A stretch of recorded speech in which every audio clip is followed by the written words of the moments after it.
I'm Cece Summers. Welcome to Your Boyfriend. I know nothing about this game other than y'all have been requesting it a lot because you think it would be hilarious to watch me play. Which means I'm definitely in for a good time. So without any further ado, let's go ahead and get into it. Welcome, Cece. You two have fun. I'm sure we will. My life has been chaotic. My family broke out into another fit of drama, so I left the nest and ran straight to college. I got an apartment and a job, but even that has become unbearable. Working at the local Greasy Spoon diner doesn't pay the best, obviously, so finding a roommate was my only recourse to be able to afford an apartment. Now, my roommate is always bringing some dropout into our apartment for late night study sessions. My sleep schedule is wrecked, and to top it off, the rent is late. I've heard once that if you become a roommate with a friend, you won't stay friends for long. In my case, my friendship is strained with my friend making excuses for why they need me to cover their half of the rent. Thanks to that deadbeat, I'm working harder just to scrape by every month. Picking up a second job will drive me to an early grave at this point. The park gives me a chance to have some much needed alone time. This part of the park in particular is my favorite because it's untouched by obnoxious family members and college jerks. The only people who come here are the groundskeepers. Even then, they only come by in the morning. Closing my eyes, I rub my face and breathe out the tension from my body so that I could enjoy the peace and quiet. Just then, I feel someone sit down beside me. Startled, I turn to face the interloper. Whoa, hey, take it easy. It's just me. There's voice acting? Well, aren't I spoiled? The stranger says, trying to keep me from leaping too high off the park bench. Oh. No, I just got spoiled with that one line. It's fine. You're a jumpy one, aren't you? Scooting awkwardly towards me, a shy smile creeps over his face. I keep my eyes on him like a hawk, unsure of what his intentions are. Not once do his unblinking eyes stray from mine. So, are you waiting for a family member or a friend? It just seems kind of odd for you to be sitting here all alone like this and so far away from the jogging track.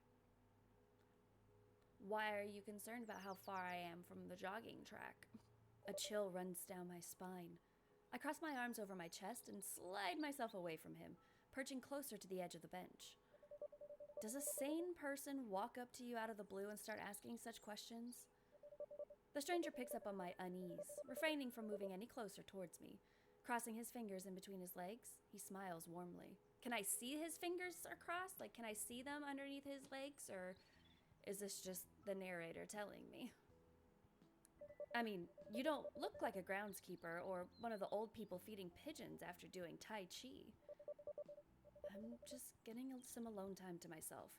Things have been pretty intense lately.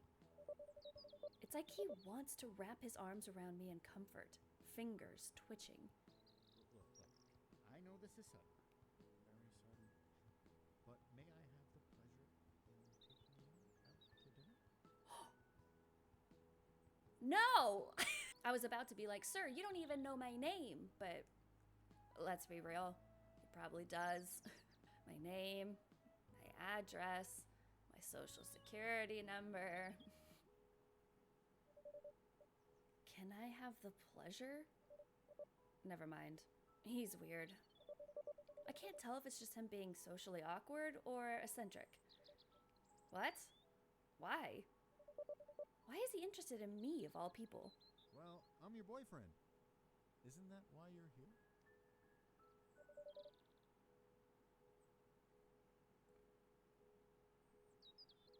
No.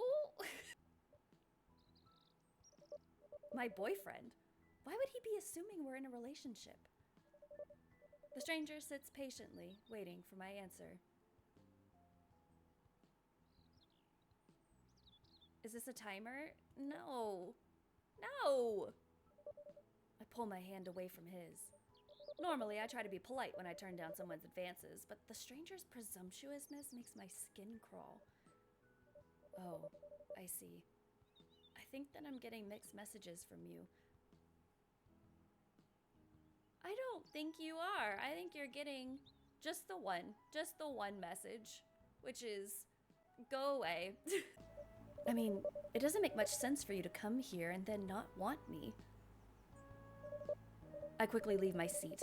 Hopefully I can get back to the more frequented parts of the park before any other creeps crawl out from under the rocks and bushes. Where are you going? His expression is a tempest of mixed emotions, none of them as positive or playful as when I first saw him. It's getting late. I'm going to head home. I lie, of course. I whirl around to find the nearest path out of the park and to the nearest public street. Oh? Well, maybe I could walk you home then? No! Thank you! No. Look, it's nothing personal, but you're coming off as kind of creepy. I'm not really that comfortable around you. He rubs his arm awkwardly. Creepy? But I Sorry, I have to go. You don't, nope. Bye. I cut him off and walk away, occasionally looking over my shoulder. I don't want him creeping up on me while my back is turned. He doesn't move, just sitting there with a forlorn look on his face.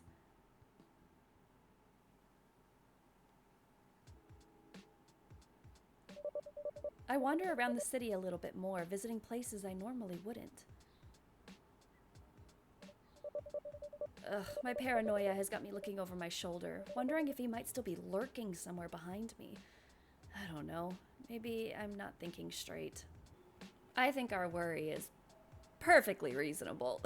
But who knows? Some guy who presumes that he's your boyfriend before either of you even know each other's names is probably not the most psychologically healthiest of people, are they?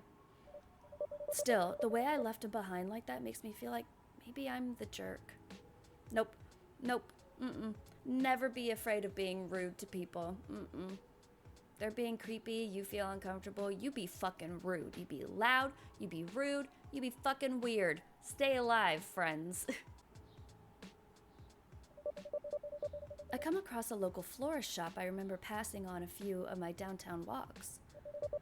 I've been meaning to stop in and pick up some flowers for the apartment, but could never seem to find the time. Well, I have time now, so why not?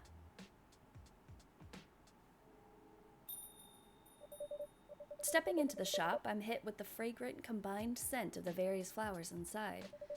I wander past the colorful displays of flower arrangements, potted plants, and small gift bags of potpourri. I had a particular purchase in mind.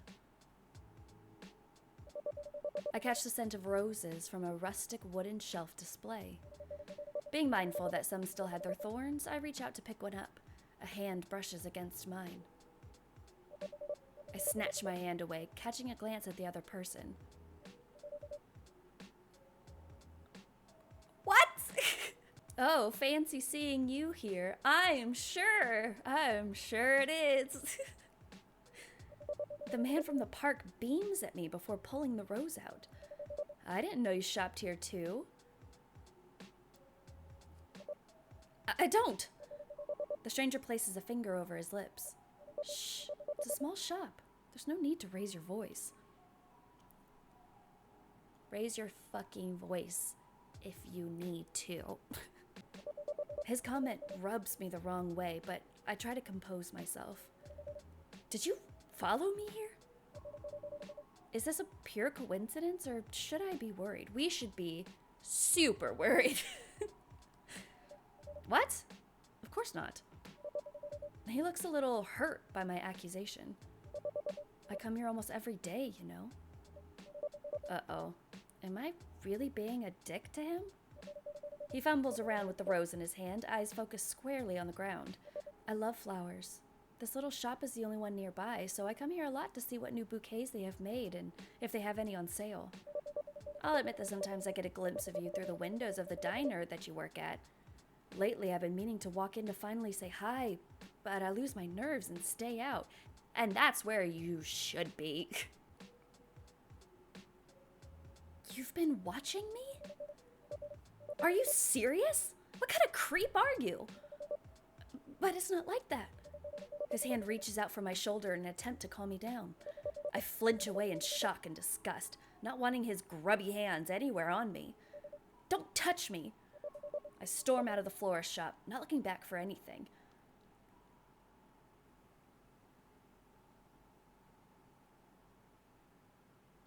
I saw him squeezing that rose. What the fuck? I will say one thing though, I do appreciate that he starts off creepy as shit. There's no false pretense here. There's no, oh, he's a good guy. And then you slowly start to realize that he's crazy. No, bitch comes out crazy right out the gate. He comes out swinging. Ugh, I hate walking home at night. After crossing paths with that crazy stalker, I have a good reason to now. I take a longer, less traveled path home in case that creepy guy knew more about my habits. Shit, I'll need to find new places to hang out at, and probably a new job.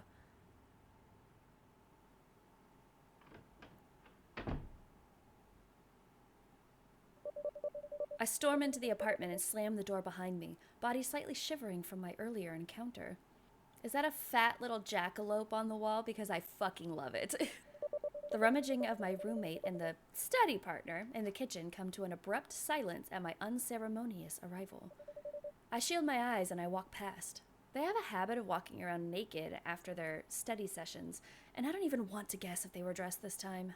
That is so fucking disrespectful. Like, If this were my roommate where I'm paying your half of the rent and you're going around fucking everybody and walking around naked in the apartment where I am all the time, my friendship would not be strained with you. There would be no friendship. I'd be doing shit like putting a ton of salt in your food and stealing all of the shoelaces out of your shoes. Like, don't mess with me.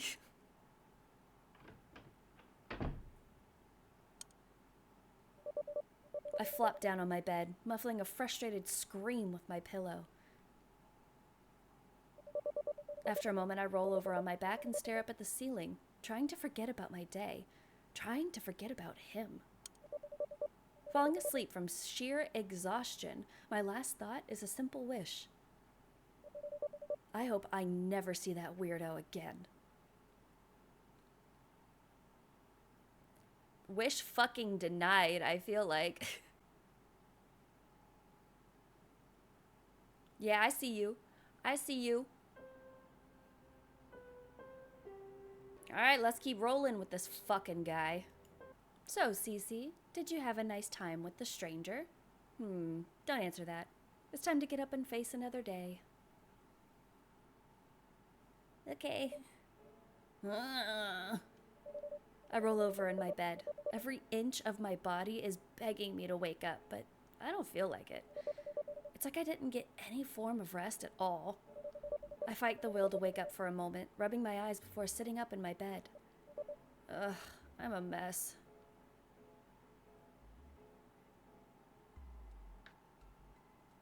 Hey, waking up at 9:12 on a Sunday is really fucking good for me. Usually I'm looking at the clock and I see that it's 11 and I'm like, hell yeah, I'm making good time for the day. All right. I've seen this plushie before. It blew up at one point and people swore up and down that it somehow exuded this overwhelming feeling of disdain despite its smile. Now that I see it up close, I get what they mean. It had a matching axolotl plush that they released after it, but it sold out in hours. My trusty old game daddy. I love playing some Grave Harvest while I'm trying to unwind. What is Grave Harvest? I want to play that. I get to play it! Okay, what do I do? What do I do? Get my WASDs ready. Alright. Oh. Okay. Who's that? Oh! Oh! Oh no! Ah, I got arrested. Okay.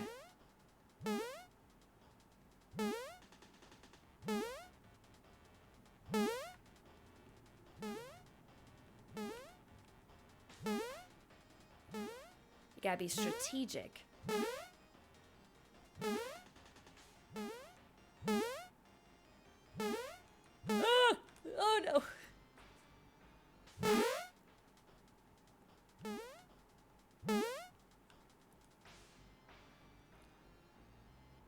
Well, damn.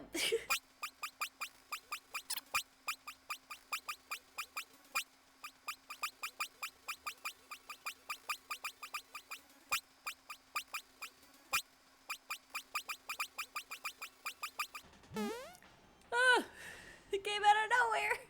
Okay, well, obviously, we can all just agree that I'm the best at this game and move on with our lives. I love collecting books, but I never have the time to read them. Same. I swear I'll go broke buying hardbacks. I don't wear most of my clothes anymore. At this point, it's all just piling up and making it difficult to see inside.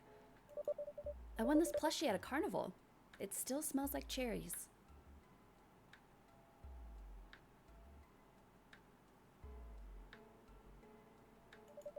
Dirty clothes I've yet to wash. I've been too busy or exhausted to get these done. Valid.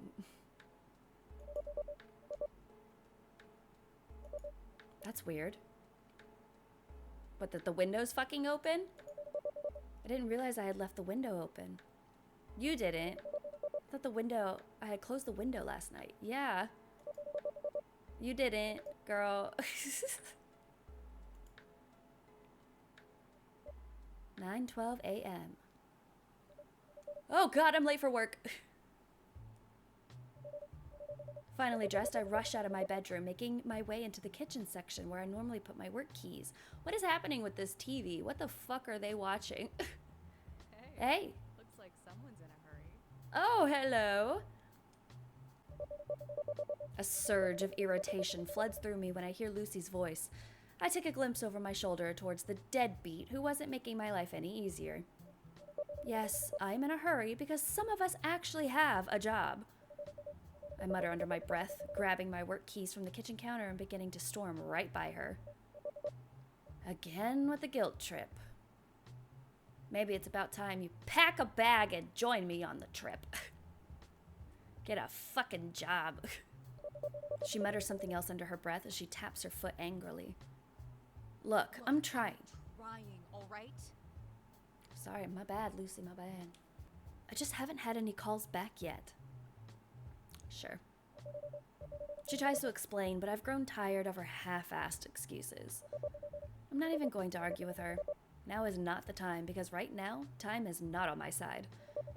I shrug her off and make my way out the door, rushing myself down the stairs and out of the apartment building.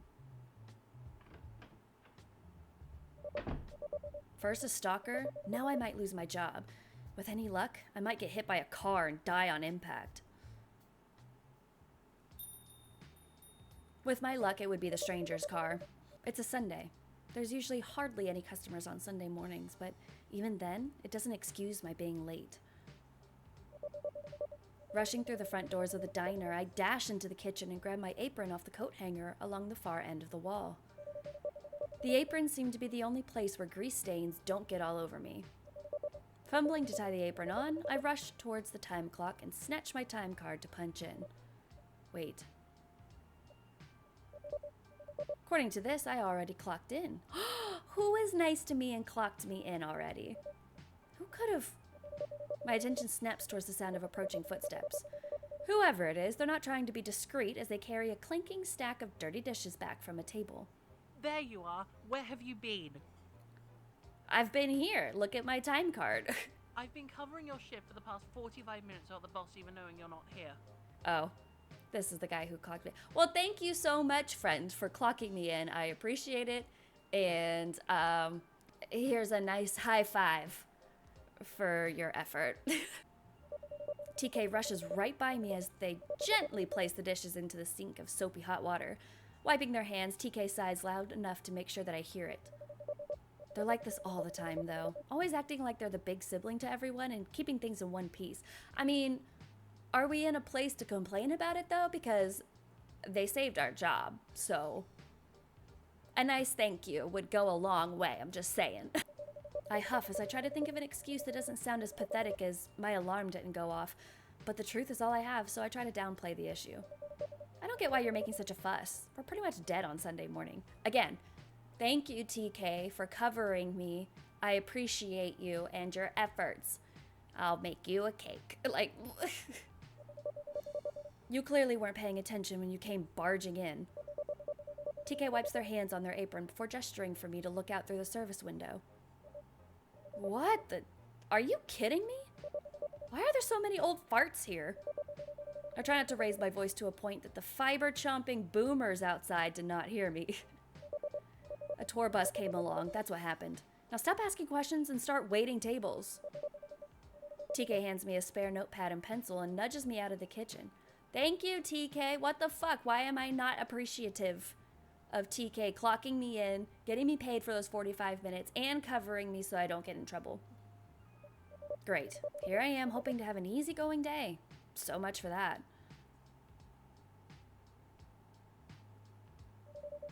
The breakfast crowd is a nightmare. Karens and redneck grandpas everywhere with something up their asses. Some even going as far as refusing to pay because I didn't kiss their goddamn feet whenever their coffee was not filled all the way, or their T-bone steak wasn't cooked the way they wanted. Yeah, T-bone steak for breakfast. Not even breakfast steak and eggs either. An actual T-bone steak dinner with potatoes and steamed carrots. And then when one person refuses to order off the breakfast menu, there's a dozen more who follow suit. Such a hassle. Why couldn't the elderly be more like my grandparents? Pleasant and polite. The last of the great generation. Not these entitled boomers.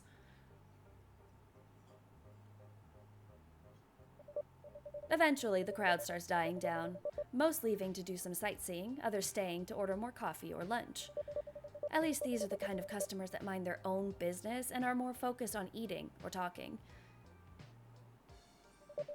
Staggering into the kitchen, I let out a long sigh and rest against the wall, finally able to take a moment to relax. Ahem. I know you want to get off your feet, but you missed a table. TK sneaks over at my side, giving me a gentle nudge before pointing back out to the dining area. Why do I feel like this is not a table I want to wait on? I roll my exhausted eyes and look over towards them. Can't you do it? I don't feel like having some geezer toss their oatmeal on me again. I would, but you owe me for covering your tables for an hour. They are not wrong. They're not wrong, and we still have not thanked them for that. Damn it. They had a point. With a groan, I lean myself off the wall, trying to straighten my posture, and stumble back out. Scanning the booths, I check all the tables I had already gotten, matching their faces and orders table by table. I don't think I missed any... A voice chimes in from the booth to my right. Hey there, stranger. Also, can I just backtrack a little bit and talk about how somebody ordered a bowl of cereal in a diner? Is that common? Is that common in diners? 'Cause I've never seen that before. Why wouldn't you just stay home and eat cereal?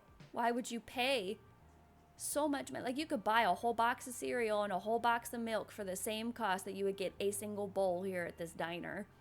Ah, God, not you again. Seriously, what part of leave me alone did you not understand? I bellow out, gaining the attention of the remaining people inside the diner. I hope that calling him out like this would get him to leave. The creeper stiffens up a little, giving a rather hurt expression. You did. I'm not as thick as I seem to be, honest. The tone in his voice is frantic. All I wanted was to apologize for my behavior yesterday. You didn't even give me a chance to explain myself. I don't need to. Get the fuck out of here. Explain yourself. There's no explanation for spying on me every day when you go on your walks. Oh, so you never recognize familiar faces when you follow the same routine every day? Just like that old couple who always comes in here every Wednesday and pretend like they're happily married, even though all they do is sit in silence. How would you know that if you've never been inside the fucking diner? Or even that creepy red-headed doctor who always picks the same corner, always ordering just a simple cup of tea while staring at everyone with an eerie smile. Again, you've never been in the diner. How do you know this? And why are you watching people that much? That's weird. You're not the only face that I recall, Cece. He mumbles, looking down at the table in front of him as he starts picking up one of the napkins. He does have a point. Does he? Letting out a deep sigh, I hold up my notepad and pencil. Just tell me what you want to order. He picks up the menu and starts looking it over. I still want to make it up to you, though, for being too forward yesterday. As he speaks, he starts folding the napkin into a paper crane. Rolling my eyes, I try my best to not snap at him, speaking now through my teeth. Oh my god, no. All right?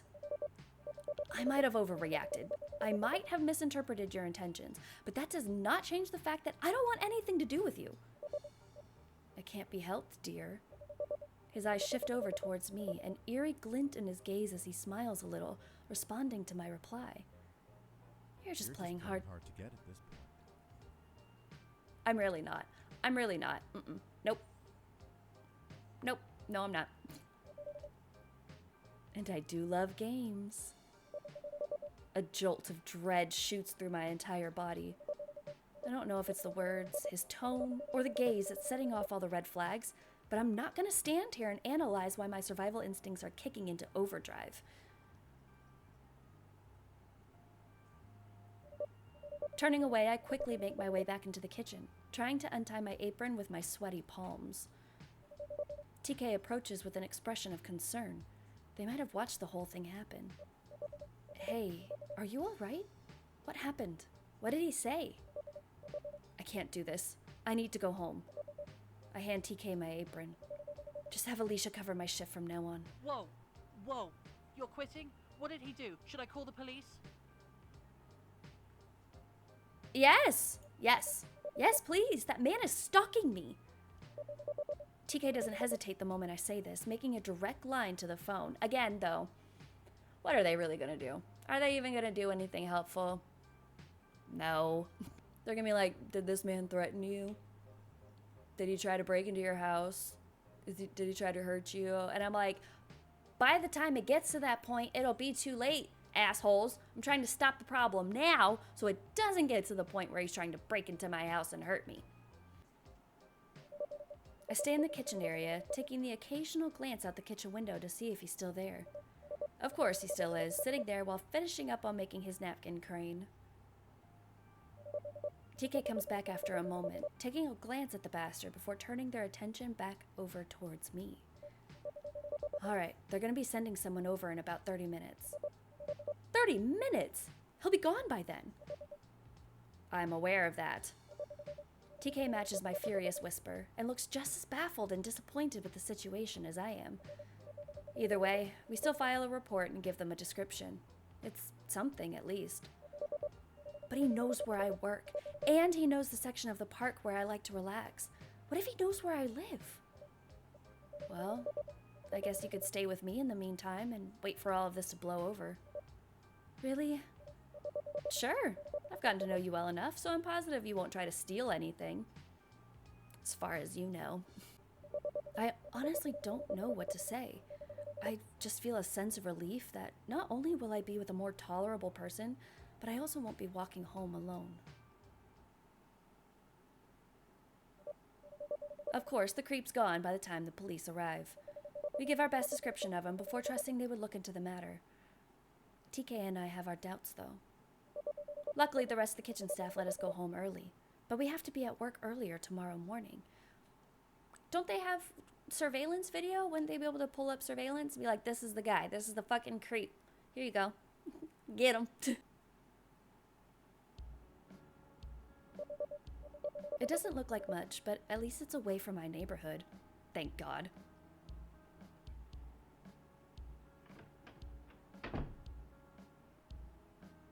Here we are, home sweet home. They live in this space? I shouldn't be picky due to my situation, but just having me in here feels like I'm cramping up the whole place. Looks like they live alone too. They probably aren't able to afford anything else. Still, at least I have a safe place with a more down-to-earth roommate. Yeah, so you move out of your apartment with your current roommate and move into a comparable apartment with TK, and then y'all split rent, and they'll actually pay their rent, so then you can afford to live there, and nobody gets kicked out, and we're doing great. Sorry, it's not much. They muttered, looking around the single space area they live in. No, don't be. I still appreciate you bringing me in like this. They seem relieved upon hearing me say this, giving a smile as they start pulling out some extra blankets from under their bed. Well, just so you know, the couch does fold out into a bed. It's actually more comfortable than the mattress I got. So, hey, special treatment for a special guest.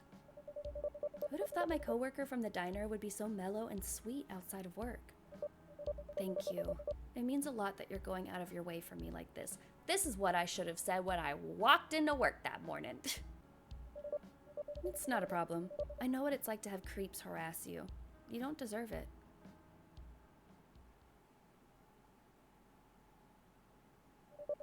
The rest of the day goes all right. I have to phone my roommate that I'm going to be away for a few days. Of course, she doesn't answer the phone, so I have to leave a message instead and hope that she checks it soon. Still, this certainly is a pleasant change from the stress of my life. Hours later.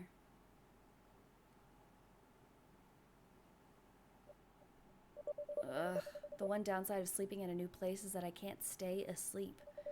I need some water.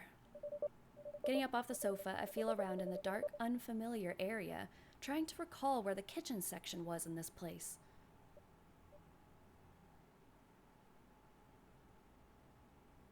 Oh, hey, friend.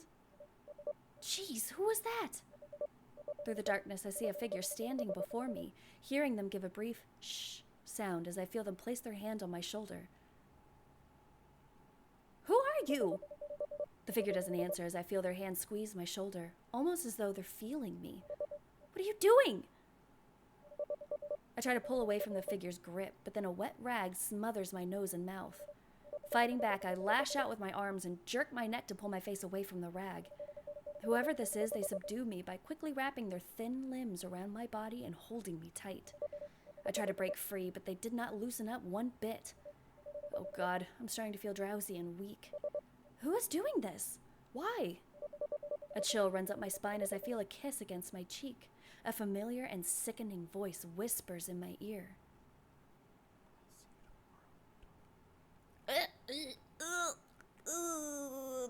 No, I hate it. I hate it.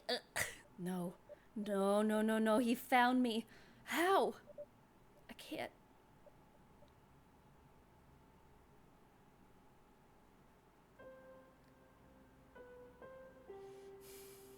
And now, because I was mean to him, he's gonna cut my fucking legs off. I can just feel it in my soul. Legs are gone.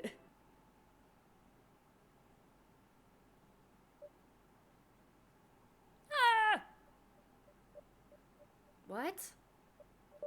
Ugh, my head. What the hell happened? What the fuck? Don't do that! Oh God, he found me. This can't be good. TK, wake up. TK? They're not here. What on earth? Did they go into work today? I better give them a call and see what's going on. I just hope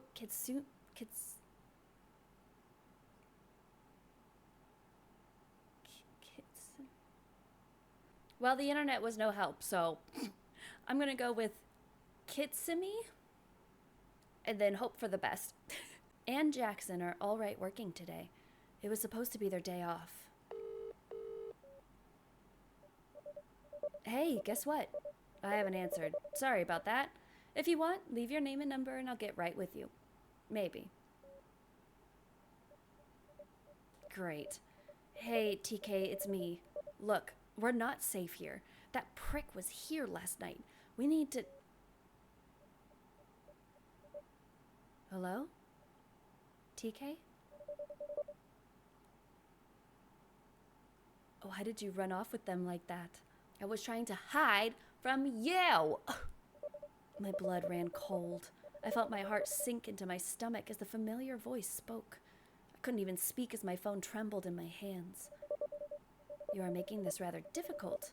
I'm willing to put in the extra effort for you, but I'm not fond of mixed messages. There are no mixed messages. What did you do to TK? It's just one less obstacle for you and I to deal with.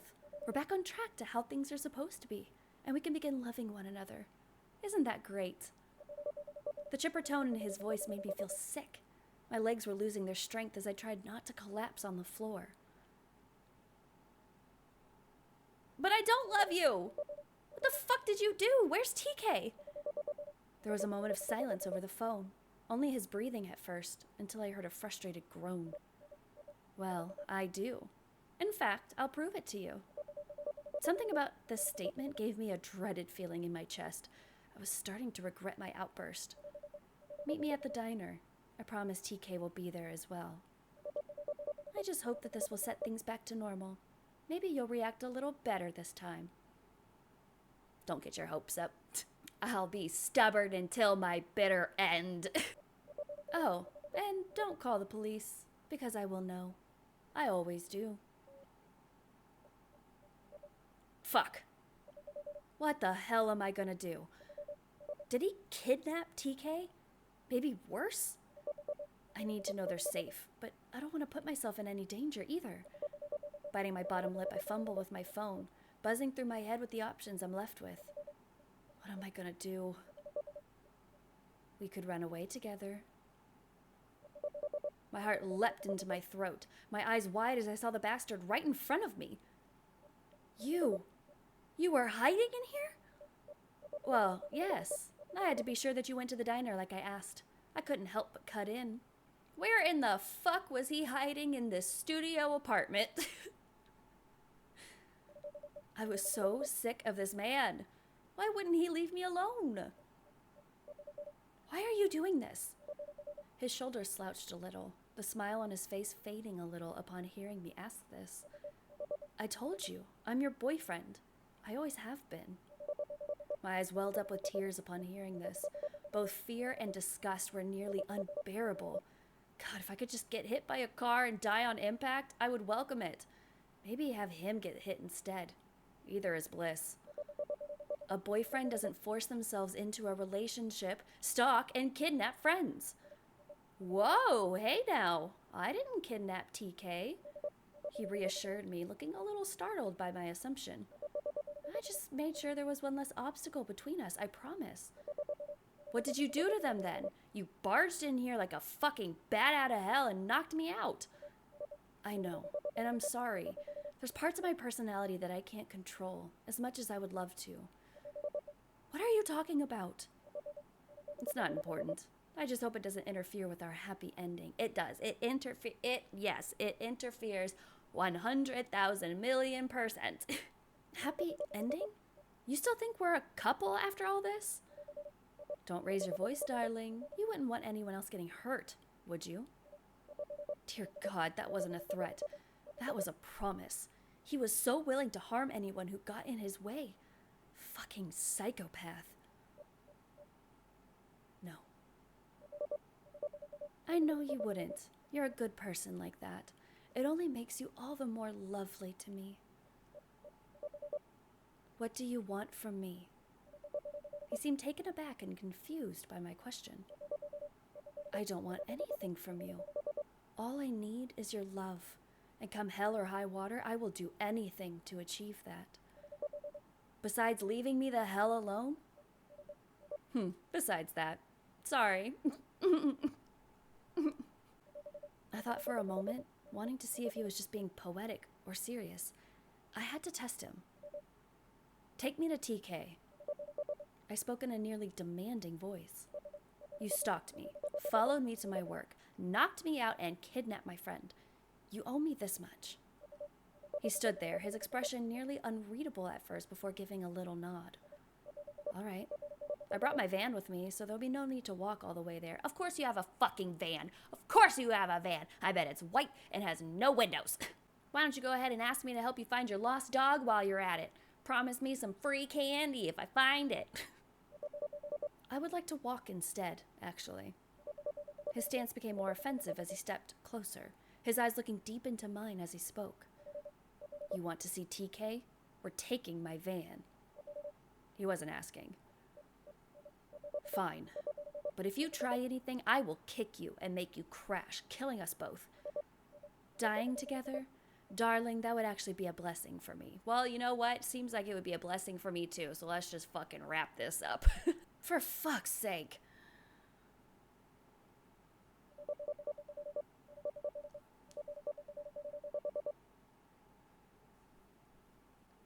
Waiting parked on the curb is a worn-down looking gray van, its windows darkly tinted on the side. All it needs is a free candy sign, and it's good to have several people report it. He opens the van door for me, helping me inside before closing it shut. What a gentleman. Inside isn't too bad. He keeps it decently clean with the cliche collection of scented pine trees on the rearview mirror and an ashtray filled with various coins. I sat in the passenger seat, leaning as far away from him as I possibly could. That bastard was still wearing his stupid grin as he sat himself in the driver's seat and turned on the van. I was so ready to kick open the door and jump out, making a run for it and getting help. Who knows how fast this man's reflexes were, though? So I didn't want to try. The drive was awkwardly quiet. At least I was. The bastard tried to start up a conversation during this time. So, I understand your family life isn't going too well, huh? Well, I understand that your face isn't going too well, so... Shut up. Well, my family life was never the best. If anything, we all really would like to just rip each other apart. I don't think we're even a family, just people with labels for content. Do you have anyone like that in your life? My boyfriend, I think. Shut up. Well, I have a lot of folks like that in mind. It's like they're not even real, you know? Like, you are so much better than not having them at all. Sometimes you just want to jab a splint of wood into their back, wrap your hands around their throat and squeeze, maybe stab them multiple times. You know that feeling? I can't say that I do. I can't say that that is a universal feeling, my dude.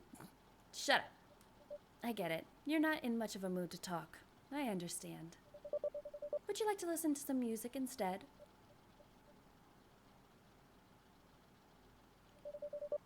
Let me see what I can find. I didn't react as he flipped through the stations. My mind was too focused on seeing TK again, hoping that they would be all right. Ah, here we go. To be honest, I hate this song. I swear I bleed internally each time it comes on. Then why do you listen to it? Because it fuels me, reminds me why I'm here, why I do the things I do, why I need you. Why? He doesn't respond as he reaches to turn off the radio, his eyes staying on the road as he does so. We're here. Pulling off to the curb, the man puts his van into park and kills the engine. He nearly hopped out and was about to come around to open my door. I didn't want to give him that satisfaction as I opened the passenger door on my own, nearly knocking him with it. I wish I did. Dad's damn diner. Well, we're here. Now what? Now we wait. I'm sure your boss is already inside, so they'll be arriving any minute now. Who? Just then I heard sirens in the distance. The freak smiled a little as he turned his attention over towards the diner. Here they come. I watched as the scene before me escalated. One by one, people began to gather outside of the diner. He remained quiet, watching everything with me. Occasionally he would try to hold my hand, but I would quickly yank it away from him and step further away. I couldn't stay quiet any longer. Why are we here? Where's TK?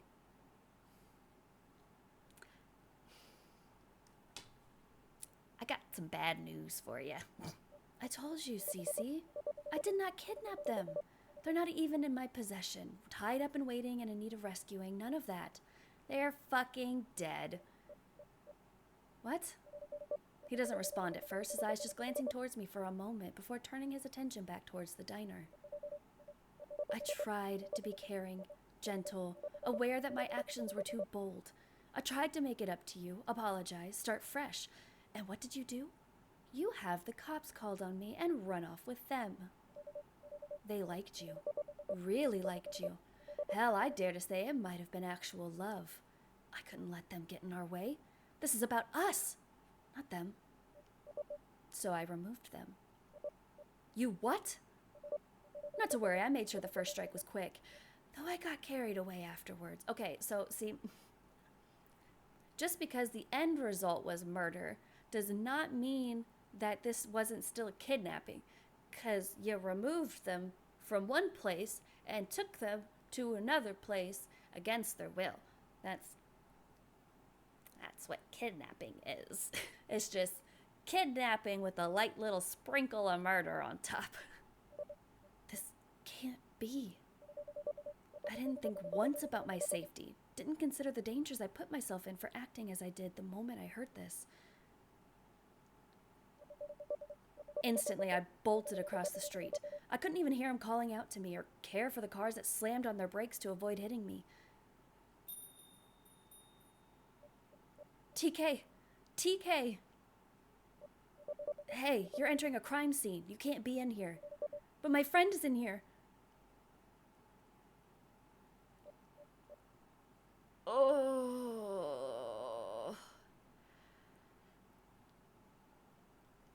On a lighter note, why do they got a wing wang on the shirt? I promise I'm an adult. I tried to force my way into the kitchen, but a set of arms wrapped around me tightly, pulling me away from the horrific scene before me. I tried to kick and struggle, raising a fuss. It was far too hysterical to notice that fucker apologizing to the officer and carrying me out of the diner.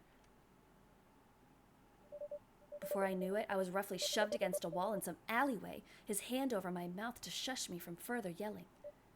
Darling, calm yourself. How the fuck can I calm myself, you sick bastard? You killed my friend. You think I wanted to? You think I was eager to slice them to ribbons that very moment I had the chance? I had so many chances before. So many times I easily could have done it. But I didn't. I killed them because you gave me no choice. Are you kidding me? You're blaming all this on me? I don't blame you. You simply forced my hand. Because I wouldn't fucking date some creep who's been following me? Because you ran off with them. I was no threat. I was so ready and willing to do anything you asked of me, whatever it took for me to be all yours. That's why I'm here. You are my reason for being here. What's wrong with you? You're what's wrong with me. You're the one that keeps me awake at night. You're the one who's always on my mind, the one who makes my heart beat out of my chest each time I see you, smell you. Fuck off. What was the intention there? For me to be like, oh my god, you said I smell good? I forgive you for murdering my friend in cold blood and kidnapping me in your van. That's... You want the truth? The truth is, I'm mad. Mad to a point where I'd caress your skin while you sleep soundly each night, wanting, needing to feel you from the inside and fill you. Nuzzling against you in your sleep isn't enough anymore. You're insane. The madman chuckles. Yes, but it's all for you, love.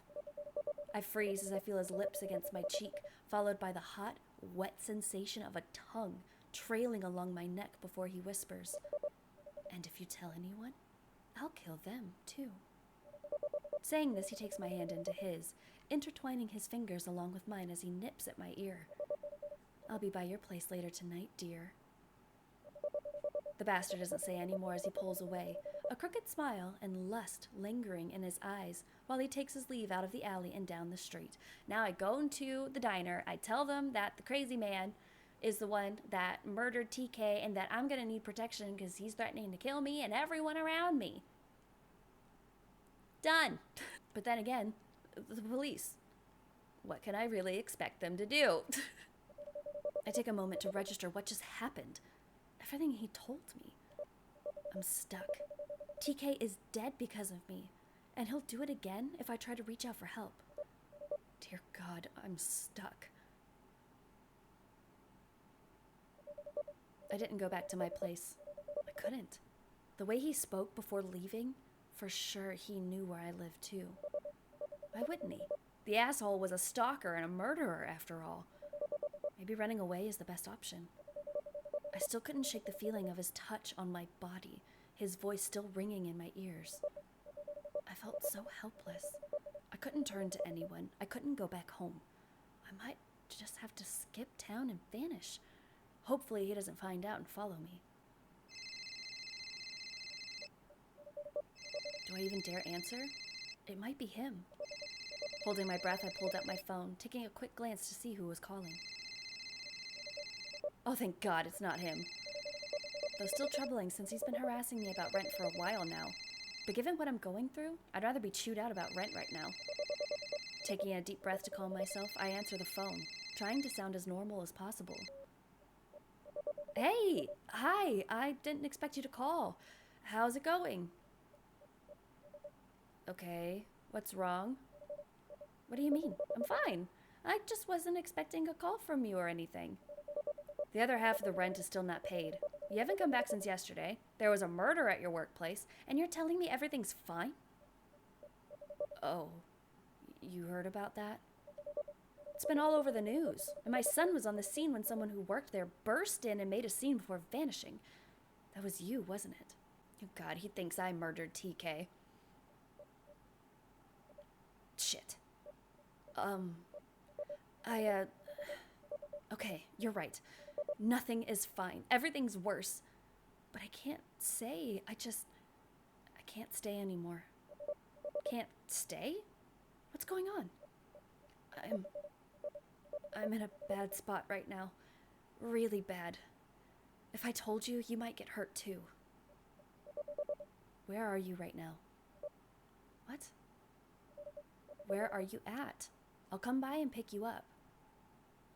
No, don't do that because he's gonna get murdered. I can't. I'm sorry. I instantly hung up the phone, the frustration getting even worse as I shoved it into my pocket. Damn it! Someone I barely knew is even noticing something wrong, and I can't do a damn thing about it.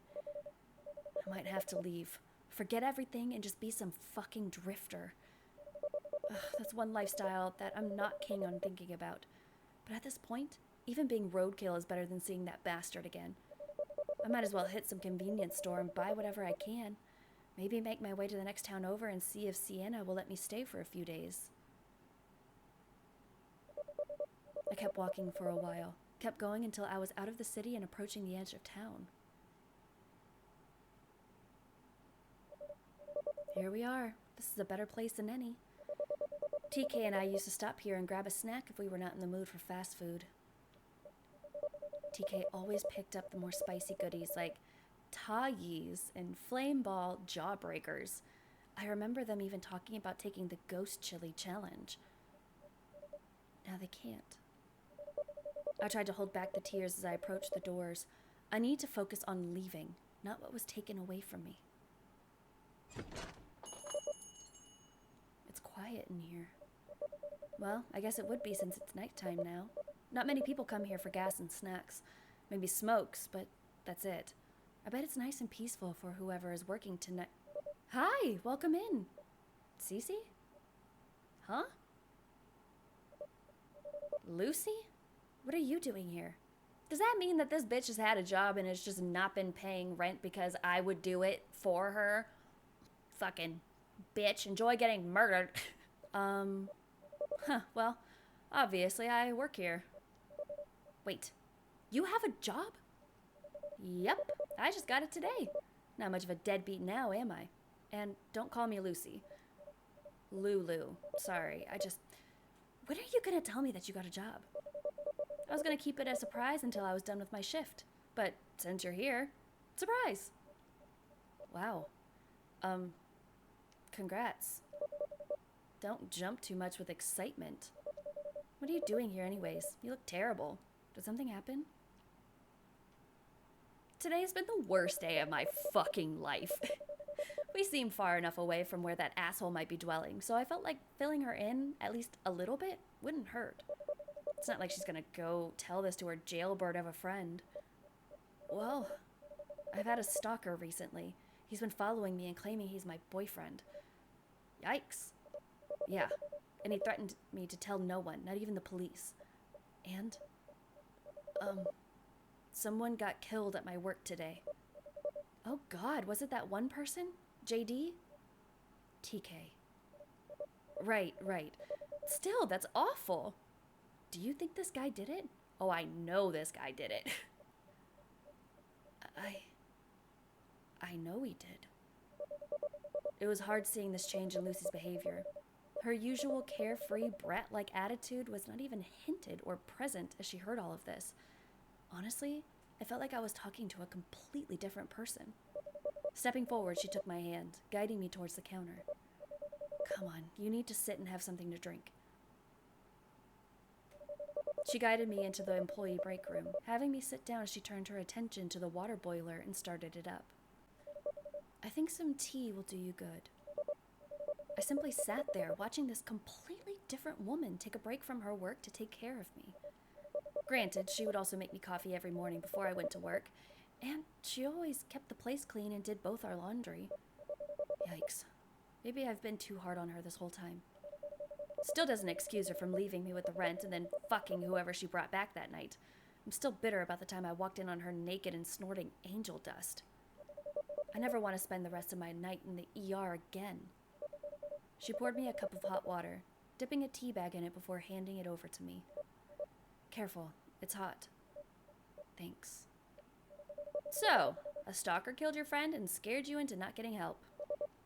I could only nod, shifting the hot cup in my hand as I watched the tea bag's contents seep into the water, altering its color from clear to a lovely red. Our landlord even noticed and tried to help, but I just hung up on him. I don't want anyone else getting hurt. I felt Lucy sit herself down next to me, placing her hand gently on my thigh. You can be a pain in the ass sometimes. So can Dawn and I, but we're here for you. You know that, right? Yeah. Who's Dawn? Huh, our landlord. How come you know his name and I don't? Well, after you butt heads with someone for a while, you eventually pick up on things about them. What, like how you called him Daddy that one time? Don't kink shame me. Alright. Thanks, by the way. Hey, we're not friends, though I wish we were. Our lifestyles are just far too different. But I still want to help you kick this guy's ass and toss his broken body behind bars. I'll even ask Vio and Lil Spook to make his prison life a living hell. I mean, I guess we could. But how? I don't even know where this guy lives. Well, he doesn't know you're here, so I suggest you hang here for the rest of my shift. We'll both take the bus to the police station, and we'll make sure to report him and get you protection. Dawn and I know an officer very well. Is it because Dawn calls the police on Lucy a lot? Also, I have a feeling that this plan is not gonna go very well for us.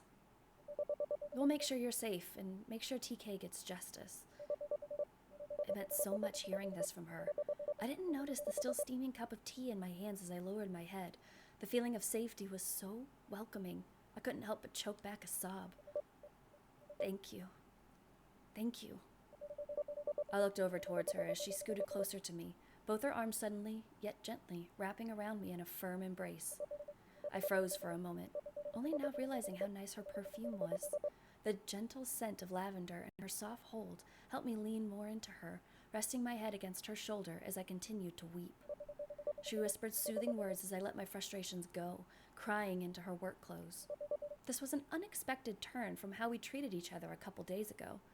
Who would have thought it took someone dear to pass away to turn an annoyance into a friend? Eventually, she pulled away, placing a sudden kiss on my cheek before giving me a soft smile. Now, go ahead and finish your tea. I'll call Don and let him know what's going on. Okay? Okay. Just be careful. I got this. You just relax. Take a nap even. It'll be over. You'll see. Lucy gets up off the sofa and makes her way out of the room, closing the door behind her. Just now, I noticed my hands were warm, the cup almost too hot to hold. Placing the cup down, I blew some cold air on my hands, looking around the room to see if they had anything that I could add with my tea. Lucy, where's the condiments? There was no answer. Lucy? She must be already on the phone with Dawn. I suppose I could walk out and ask her. Getting up from the sofa, I made my way towards the door, opening it a little to look out.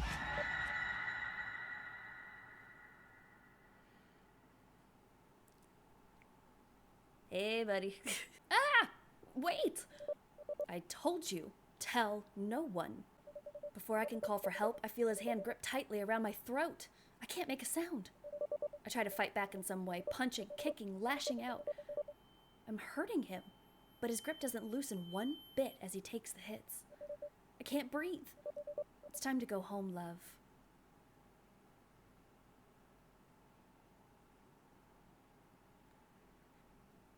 I don't want to go home with you. Okay, so I'm going to go back and we're going to make little bitty changes to see how the story will change based on the little thing. Like, okay, so I'm going to go back and when the landlord calls, I'm going to tell him to pick me up instead of walking out of town. And I'll see how that changes somebody else's horrible, horrible demise. Okay, I'm on a street with some buildings. Come get me. I paused for a moment, quickly looking at my surroundings to make sure no one was following me, away from any earshot. I might have a chance to reach out, a chance to get away from this freak. I'm on the main road that heads to the park. I whispered quietly, still looking over my shoulder to make sure he wasn't eavesdropping. And please hurry. I think that guy is following me. I'm on my way. Thank you, sir. Just call me Dawn, okay? Hang tight. I didn't even have time to thank him again as he quickly hung up. Honestly, I didn't even expect him to go out of his way like this, especially since each encounter we ever had were negative ones about the rent and harassing Lucy about paying her end. Taking one last paranoid scan around my environment, I started making my way down the road. I slowed my steps this time in case the landlord, Dawn, needed time to catch up with me. I didn't dare think about going into the park itself, though. It's far too dangerous. Regret was buzzing in my head. If only I had known that Dawn would be willing to reach out and help. I would have run back home in the first place to tell him about everything. And how the hell was I supposed to know he had a son who was a cop? Once he picks me up, I'm gonna tell him everything. Hopefully he'll have his own son over, and we'll see if we can get this fucker arrested. Or would that put him in too much danger? Oh, this place. Luckily it's closed, so I know he couldn't be in there, making the whole "I come here every day" excuse. Ugh, I shouldn't have gone in there. Snapping at him like that was probably the straw that broke the camel's back. In this case, the psychopath's mind. As if it wasn't already in pieces. Hey, kid. I nearly yelped as I was startled by the sudden call, my racing heart instantly calming down as I saw who it was. You shouldn't be standing in one place like that. Sorry, I kinda got distracted. How can anyone be distracted with the situation you're in right now? I'm sorry. Just get in the car. You can explain everything on the way. The ride was quiet. Dawn only asked what was going on, but I dared not tell him. I already lost my best friend. I didn't want to dare chance putting my landlord in danger. Sure, he and I are not even acquaintances. At this point, though, I didn't want any more blood on my hands. He didn't repeat himself or even press the issue when I kept quiet. I think he knew I was in no mood to get into depth about all of this. Not yet.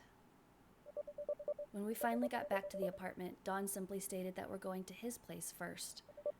I didn't argue. I really didn't feel like being alone anyways. In a fucking hoarder's house? What a mess! And he harasses us about keeping our place clean. Jesus. I should be grateful, though, that he's helping me out. Dawn closes the door behind me. I hear him lock the door before walking in further into his place, kicking aside a garbage bag that's probably filled with old newspapers or something. It wasn't garbage, since it smelled more like cigars than rotten trash. Thank God. Now, I'm not going to break your arm and make you tell me everything, but I need to know what's wrong. You're in trouble, and you know who killed that person at your work. I hesitated. The mix of wanting help and remembering the fucker's threat both juggled back and forth in my mind. I don't know. I think I've put you in enough danger just having you come get me. He stepped closer. His usual rough stance seemed to soften a little as he held his hand up to me. The soft tone that came from him was unexpected, yet I felt safe as he spoke. I want to help you.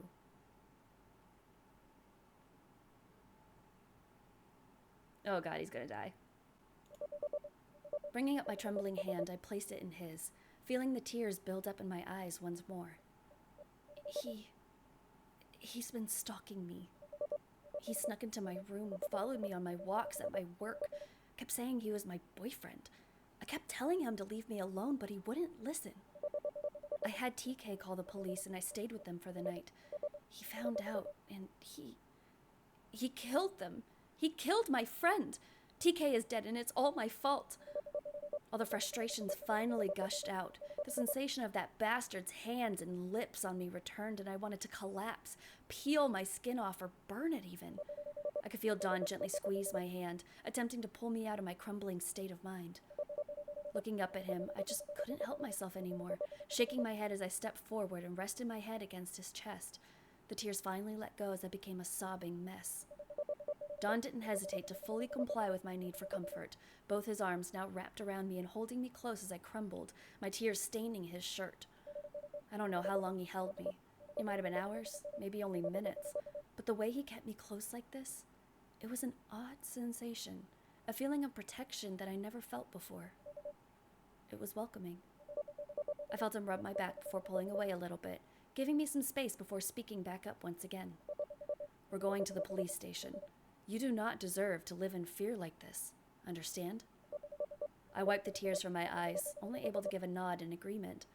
There was no way in hell I was going to fight him on this. What the fuck? Is this normal? No, it's not. His answer sent the feeling of dread through me. Somehow, I knew what it was. Who it was. He's here. You wait here. Lock the door. Do not come out or make any calls until I come back. Do not answer the door if anyone comes knocking. And stay hidden if someone busts in. All right? Aye, aye, Captain.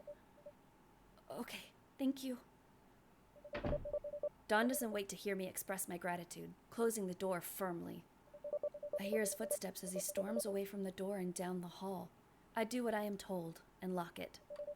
I underestimate how many locks this man has. Damn near 6 for me to figure out. I hope things go smoothly. Don seems like the kind of man who could easily take on that psycho. I sit among the clutter, keeping quiet and listening to any commotion that might occur. What was that? I told you not to tell anyone. And I locked myself in with him. Good job, me. Before I could cough, yep, he choked me. Ah, no.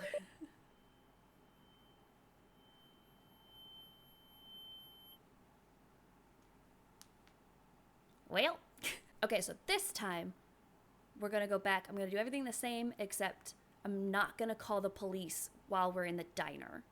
And instead, I'm just gonna be like, you know what, whatever. I don't even want to deal with it right now. I'm just gonna go, and we'll see what inventive way he kidnaps me this time. All right, nah, don't call the police. I don't even want to deal with it. It's fine. I don't want to talk about this, nor do I want to be bothered with this creep any longer. Shaking my head, I simply walk out, taking the back entrance so that I don't have to walk into that psychopath's line of sight.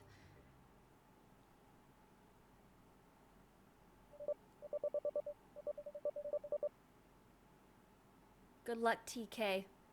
May the odds be ever in your favor.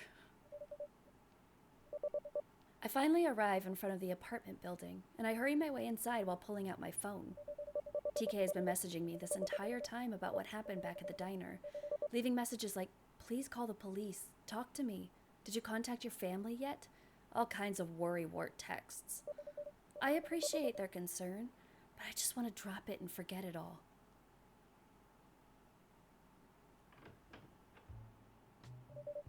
Home sweet home.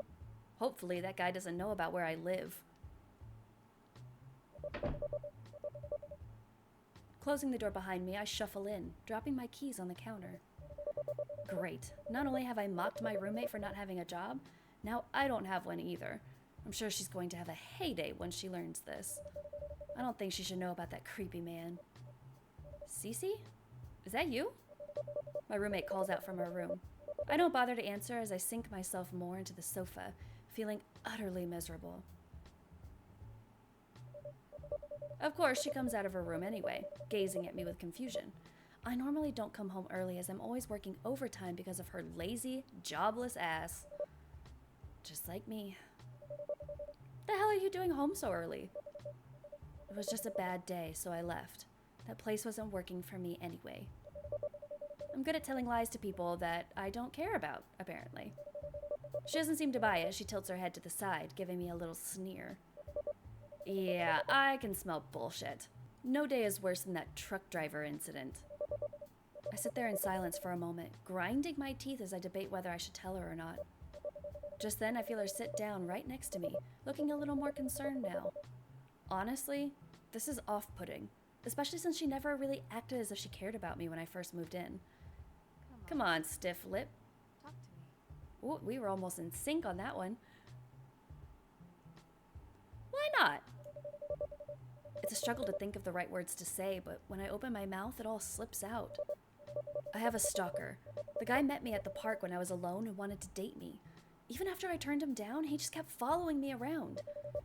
I saw him at my work today, and he was just... The things he said terrified me. He was saying I was playing hard to get and just leered at me. My roommate frowns a little upon hearing this, shaking her head before getting up off the sofa. You know what you need? To unwind. You're overworked with no day off, and now you've got creeps after you due to your fixed schedule. It's time you loosened up a bit. Wait here. She walks away and into her room. I half expect her to walk back out with a big sandwich bag of cocaine or weed. Well, it's not a big bag. She plops herself down right next to me as she opens the small bag on her lap, handing me a blunt before pulling out a lighter. This is the lighter stuff, so you're not going to be on the floor rolling around paranoid. It's just enough to help you not stress about that perverted prick. I sit there looking at the rolled up blunt between my fingers. My nerves are quite rattled, my hands shaking a little. I guess it's fine. I'm in a safe place, not alone, and no longer need to go back to the place of work where he knew I was. I suppose I could puff one out? Puff one out? You don't do this very often, do you? She lights up the other end, patting my leg as I take a light drag into my lungs and hold it for a bit. She smirks as I cough it out. I take another drag. There. Feeling better yet? Give me a minute, I just started here.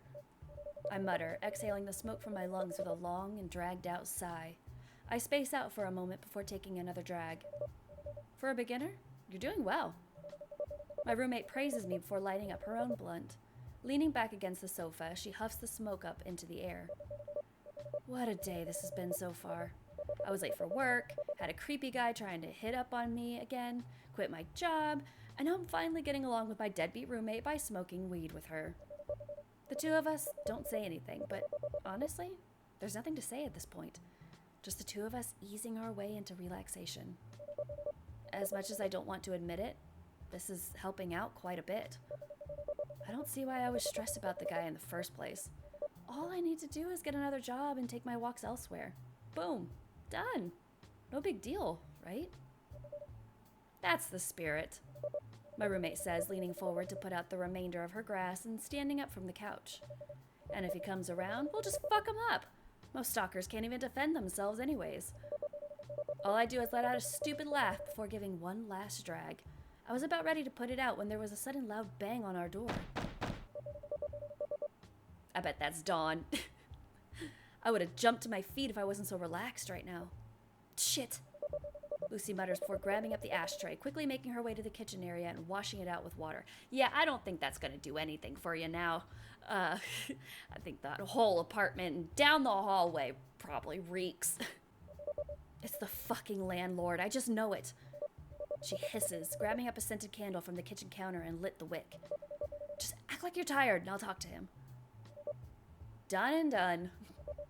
I don't bother to watch her go up to the door, opening it just enough for her to slip through.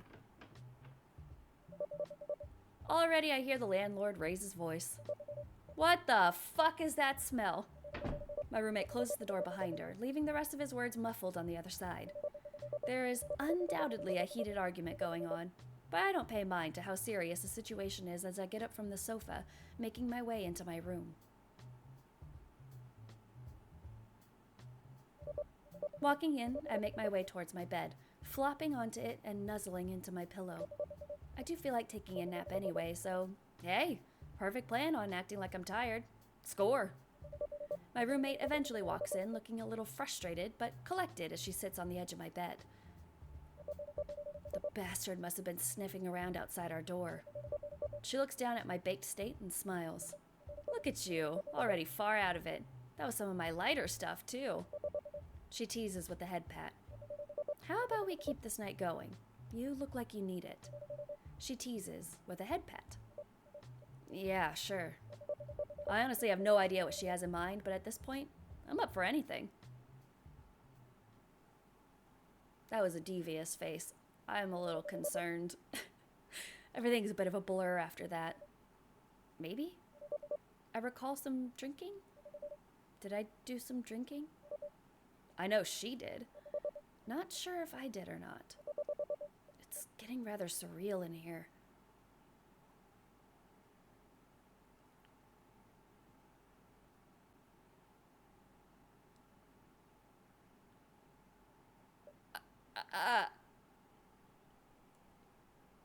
That took a turn. Now who's having a study session? Oh god, she's gonna get fucking murdered. He probably saw the whole thing. Oh, she's gonna get sliced to pieces. Ugh, my head. What happened? Lucy? She must have gone to bed after I passed out. Fuck, I need a drink. My head is killing me. Maybe I should take an aspirin before crawling back to bed. How on earth does Lucy live like this? This is the worst headache ever. I was ready for you this time, bitch. Who? Lucy? That you? The figure doesn't say anything as I hear a bottle of pills being handed to me. Who are you? Something doesn't seem right. Despite the pounding headache, I'm not fried enough to ignore the fact that my normally talkative roommate is staying quiet. I try to adjust my eyes to the darkness, leaning closer to the figure that is standing before me in the darkness. It just occurs to me that this figure is taller, thinner, and doesn't have Lucy's long, wavy locks. In fact, it looks like... Oh god. I open my mouth to scream, but instantly I feel his hand go over my mouth while the other arm wraps around me tightly. Frantically, I try to fight back, stepping on his feet and shins, biting his hand and even wriggling with all my might to get out of his grip. But he's not letting go. He's not even flinching with the pain I'm trying to cause him. Panic shoots through me as I feel something go down my throat, like 2 tablets of some kind. Bastard must have popped those in when he covered my mouth. I start to feel weak. Each strike I tried to give has less impact on him as I start to go limp, my mind becoming numb like the rest of my body. All I can feel is his arms around me, holding me gently as I feel him kiss my cheek. Then he speaks softly into my ear.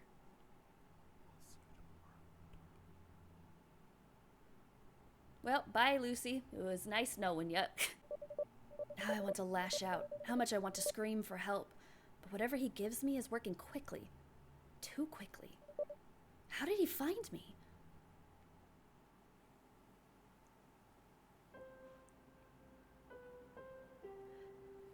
Well, let's go see where he dumped her body. Ah! What? I'm back in my room. Ugh, my head is pounding. What happened last night?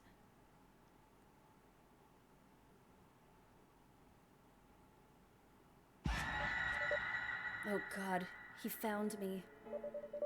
Quickly, I tried to get out of bed, stumbling onto the floor as the pounding on my head started to grow. Ugh, fucking...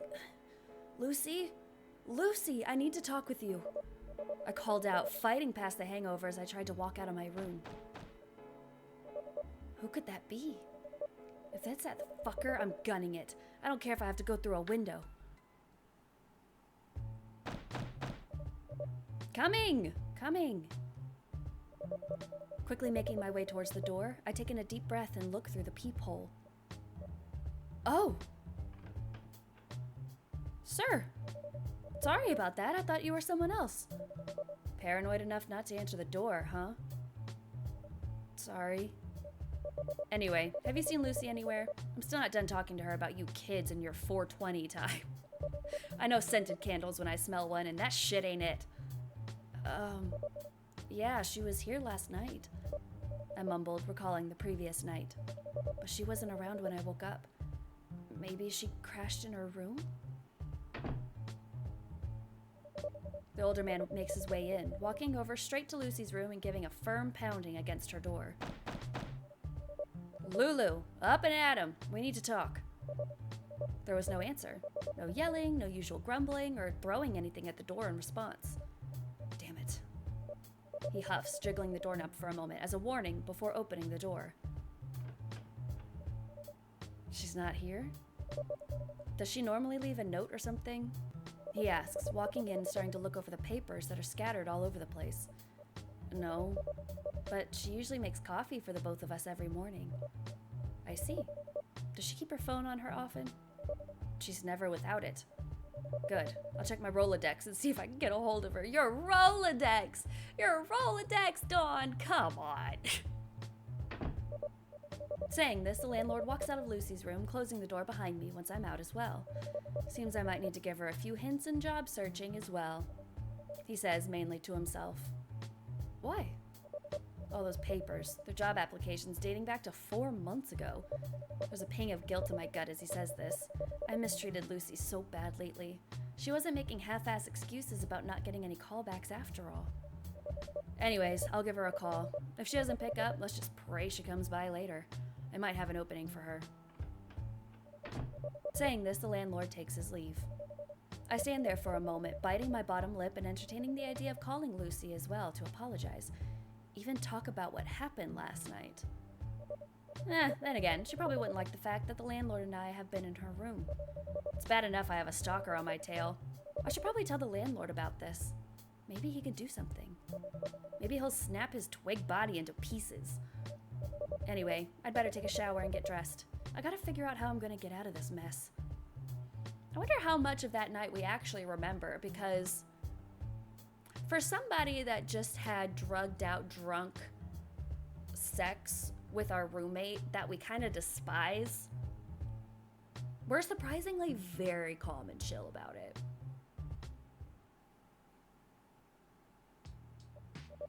Well, the shower doesn't help me get my mind off things. It does, however, help with that kink in my back. So, that's something.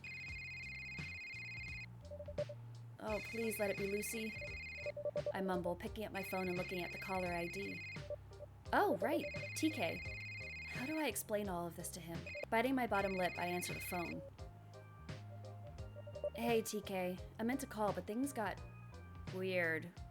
Yeah, and they went from weird to worse over here. What do you mean? There's been a fucking murder over here. Some poor soul got stabbed multiple times and stuffed in the freezer. What? Holy shit. Are you all right? As all right as I'll ever be with how low a point this day has gotten.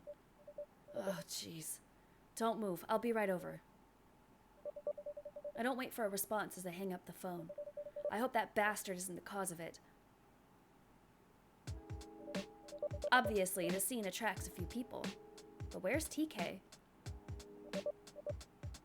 Late as ever. Classic Cece. As true to my real life as it is in the game. Sorry. I wasn't entirely dressed when you called. Kinky. Somebody died and was stuffed in your freezer. Like, come on. Not now. Anyways, what happened? Well, when Kit Kat and I got here to open up, the back door was busted open. We thought it was just a break-in at first, so we called the cops to come over and look around. One of them found a trail leading to the freezer and, well, yeah, a body. Jesus. Is it anyone you know? No, I don't think so. Just then an officer comes out calling TK over. Of course, TK responds by rolling their eyes. Well, looks like I'm gonna undergo some questioning. I'll be right back. Okay, good luck. I watch as my coworker makes their way over towards the officer, the man looking a little pale. Possibly his first homicide case. I start looking around the area. Maybe there's family or loved ones who might have known this person. Unfortunately, my eyes catch a glimpse of someone in an alley across the street. A familiar, lanky bastard with a big ol' smile on his face. I'm not going to keep running from this creep. If I need to beat him down myself, fine. I start making my way across the street, making sure no rubbernecks hit me as they pass by. The bastard has a lot of nerve to look happy to see me storm over to him. Hey there, Sunspot. Is everything okay? You look very upset. Am I okay? You're the reason I quit my job, and now my friend has to deal with a murder as well. You were in my apartment last night, weren't you? Did you do this too? Yes. What is wrong with you? You. Yeah, what the fuck ever. I'm sorry, does he say grinding against you? Grind? What?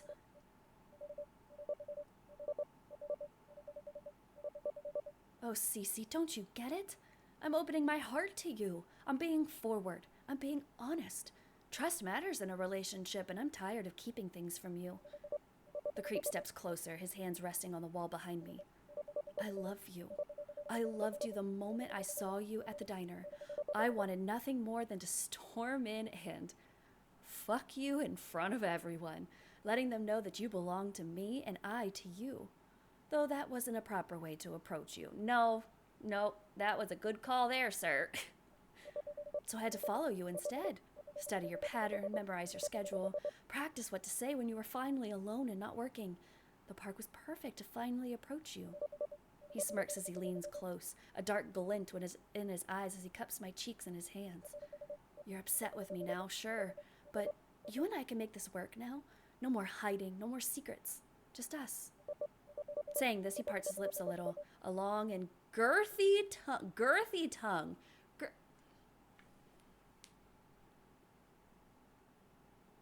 Well, that word was a choice. Snaking out from his fang-filled maw. God, I could fuck you against this wall right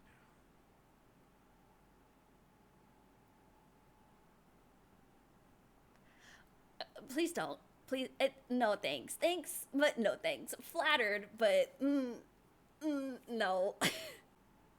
Can I run? Can I run away? I've heard enough. Quickly, I duck under his arm and try to sprint out. Maybe I'll catch some attention. He'll leave me alone. Suddenly, I feel a tight grip around my neck. I can't scream out for help as I feel him yank me back into the alley. Just then... Rude! It's time to go home, darling.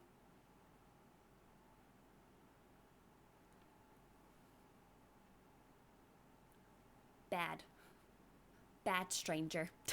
Okay, so before we jump to the yay, I'll be nice and polite ending, I kind of want to see what happens if you just run out the clock. Just wait him out. Just what happens when that bar goes out every single time we're interacting with him. Just for any question, anything he says, just dead eyes.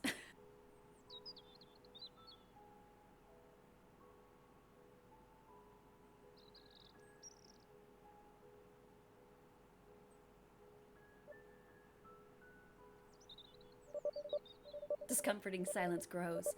Unsure and confused by the situation, I can't find the words. It's just so sudden. Taking the hint, he removes his hand from mine. Looking away, the stranger chuckles awkwardly. Hey, I get it if you don't want me to be your boyfriend. I just thought I'd take the chance to ask you out. If he is guilt-tripping me, he's doing a terrible job. Well, it's just that I don't even know you, so... Don't worry, I get it. I suppose I'd be a little weirded out too if some random stranger came up and asked me out on a date. Flattered, but still a little uneasy. He's taking my rejection well, not throwing a fit or making a scene. The stranger is almost understanding of my feelings. Thank God. I'd better get going then. It was nice talking to you, though. Giving a smile and a sad wave before walking away, he leaves me alone on the bench. I watch him walk off, feeling sort of terrible for how things ended the way they did. Don't feel terrible. It's okay. We're fine.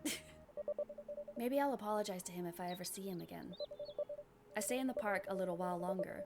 I don't know if I should go after him or just shake it off and enjoy the rest of my afternoon.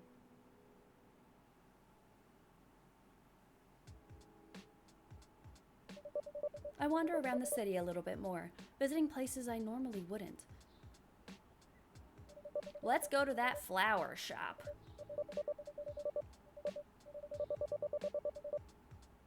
On one hand, I'm glad that he didn't keep harassing me about going out with him. At the same time, I wish he stayed around for a little bit and just talked to me like a normal person. That could be just my loneliness talking. Yeah, it's fine. Trust, this was for the best.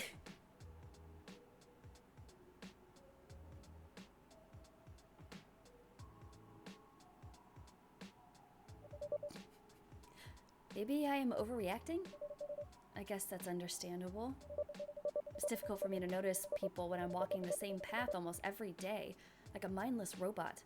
I guess that I can't really blame him for my lack of awareness. Look, I have to get going. He steps closer as if mustering up the nerve to ask me something.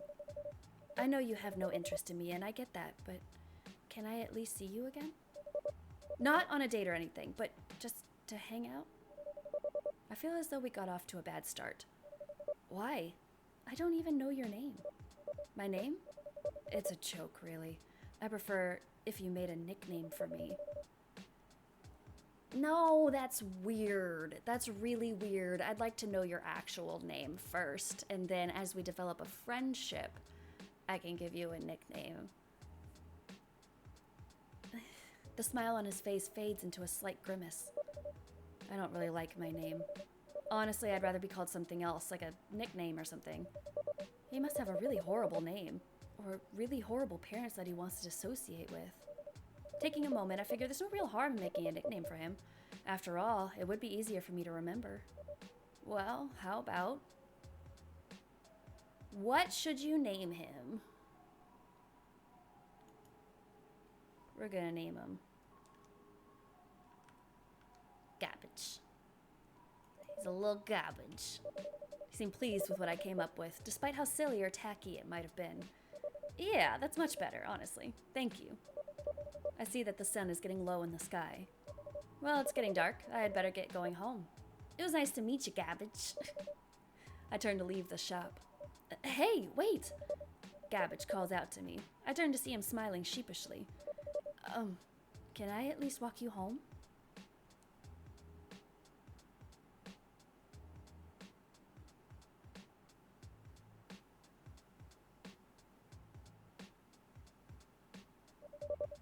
His shoulders slouch and his smile fades slightly, snapping his fingers in disappointment.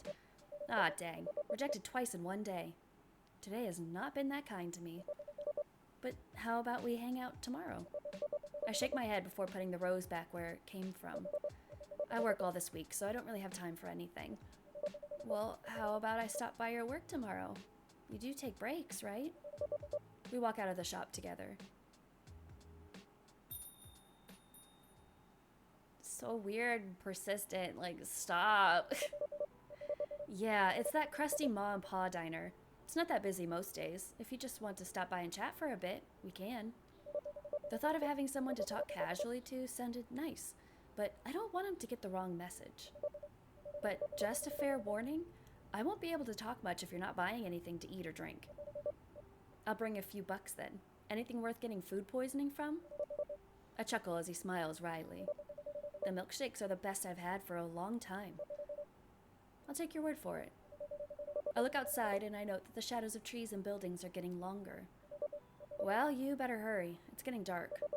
He gives me a nod and smiles as he saunters further down the road opposite of my apartment. I watch him walk down the sidewalk for a moment before going my own way. Not bothering to turn on the lights in my room, I flop down on my bed, face first into the mattress with my limbs spread out like a star.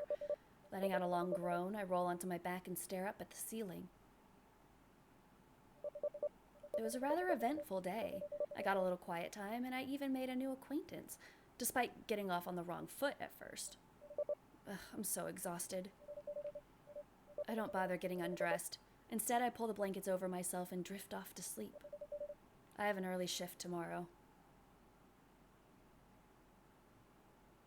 Where are you, little bitch? There you are. There you are.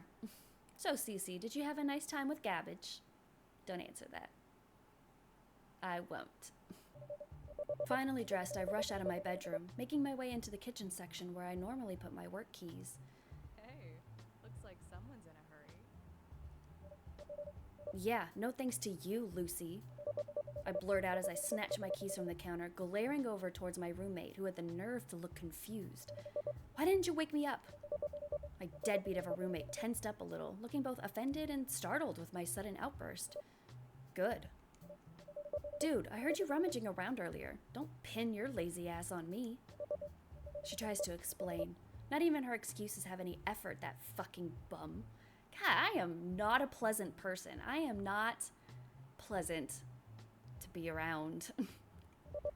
I then shake my head, focusing back on my predicament.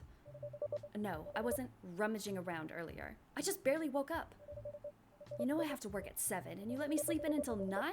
What kind of shit were you and your fuck toy snorting up last night, Lucy? God damn, I am a piece of shit. That is so rude.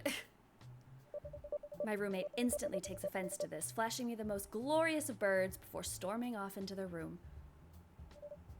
You know what? Fuck you. I'm not your keeper, and you're not my fucking dad. And I told you not to call me Lucy. I told you not to call me Lucy. Well, that's even more fucked up. She told us not to call her Lucy, and we're over here doing it anyways, because we're a piece of shit. Once my roommate slams her door shut, I simply scoff and made my way out the door. With any luck, she'll be gone when I get back. Maybe I will find a more tolerable roommate then. I hustled down the stairs and out the apartment building, but after running into Lucy, I slow my pace. I don't like that job anyway. If I get fired, fine. This day is already shitty, so why not just pile it on? It's not Lucy's fault that you didn't set your alarm, dude. I don't... Hey there, stranger.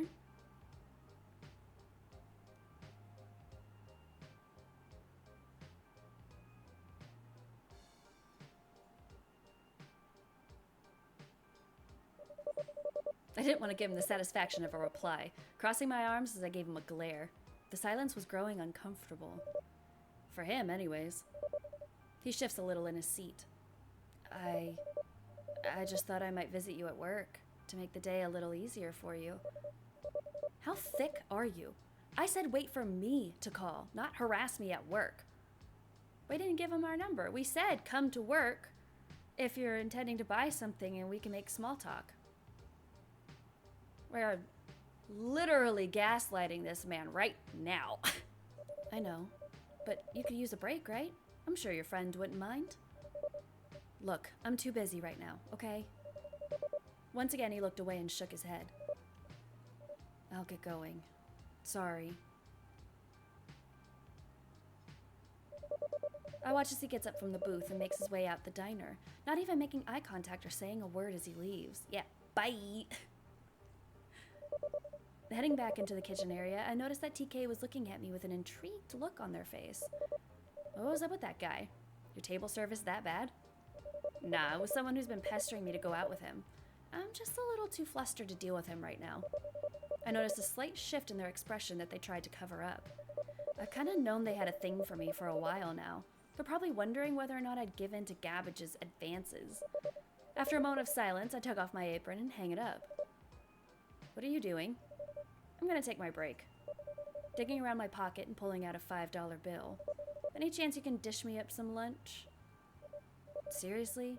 I serve customers, CC, not coworkers. Yeah, and I'm paying. Therefore, I am a customer. Why do they like me? I'm a giant bitch. Rolling their eyes, TK takes the money from my hand and tucks it away in their apron pocket. Fair point, but don't expect me to keep serving you during your workday. You said that last time. I say with a smug look on my face. TK chuckles to himself. Just take a seat. I'll see what I can whip up for you. Ah, it's good to finally get off my feet. These shoes are not working for me.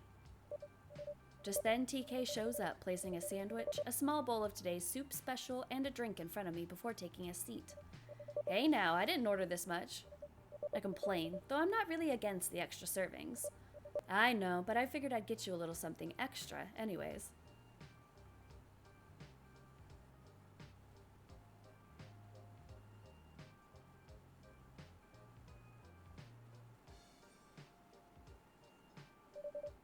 I don't say anything, leaving my soup untouched. TK frowns at the awkward silence. Well, I'm gonna go ahead and get back to work. Someone has to keep this place running. They say, walking away without looking back. Guess I won't be getting any more favors from them today. That's okay. There's always tomorrow. I don't like this version of me. Ugh, what a day. For a Sunday, it's fucking busy. Here I was hoping for a laid-back day. I can't wait to get home and just keel over. Each step is just as agonizing as the last, and the pounding headache certainly isn't helping me. Maybe I'm irritated or just so self-aware of my surroundings, but I swear it feels like someone's eyes are on me.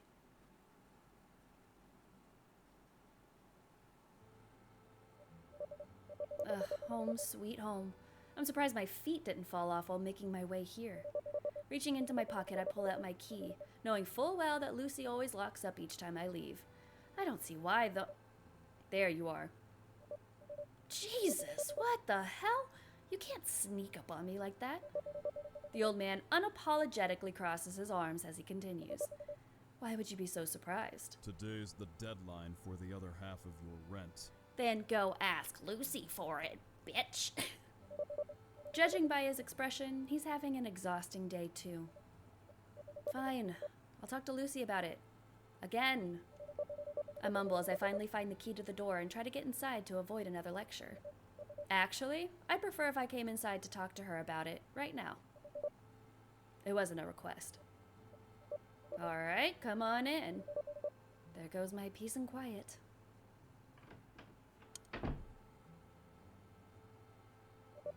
Opening the door, I allow the landlord to come in first. He's already scanning the area of our living space, probably to look for any damage or mess that he could charge us extra for. There's an unsettling silence between the both of us as he continues to look around the place. She's not here, is she? I guess not. Lucy is naturally loud, and when she's not, she's smoking things in here that would get us kicked out in a heartbeat. Thankfully, we normally blame it on scented candles. The older man groans and pinches the bridge of his nose.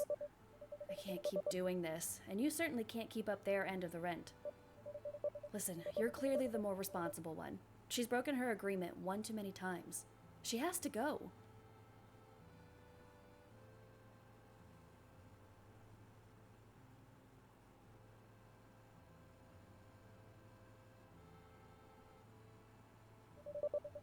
The landlord raises his eyebrow, impatiently waiting for my answer. You are aware that I do have other things to do today, right? I have several other appointments to attend to, and I have to have your file cleared by morning, so I need you to make a decision soon. I still don't say anything. My anxiety is building up at this point. Look, you can't keep covering for her like this, and what if you can't find another job? On the one hand, Lucy's been laid back ever since we met and hasn't done anything to contribute towards the rent. Replacing her would lift a weight off my shoulders. On the other hand, if I do kick her out, who am I going to get to take her place? I hardly know anybody else here. It would be awkward to ask total strangers to move in with me. Not to mention, life is already hectic at home, so having one of my family members would bring chaos to this place. Who the hell am I going to get as my new roommate? I need to get back to work. Just have her come by my office if you see her again. He immediately begins to make his way out. His movements are much lighter than usual. I'm surprised. Then he stops, turning to look at me over his shoulder. Listen, kid. I know you mean well. It's refreshing. But you gotta realize you can only go so far when dealing with shitty people. Saying this, he resumes making his way out, closing the door behind him. This honestly surprises me, seeing his attitude change from grumpy old man to sympathetic proprietor. If I'm not mistaken, I sense he might regret putting me in a difficult position. After a moment of pondering, I pull out my phone as I walk into my bedroom to make a call. I need to make a decision soon.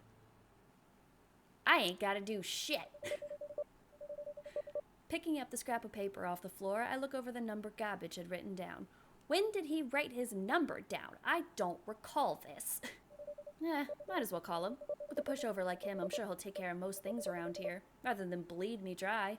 Besides, I'm sure he'll jump on my offer in a heartbeat. Well, you know what? This bitch Cece gets everything coming to her.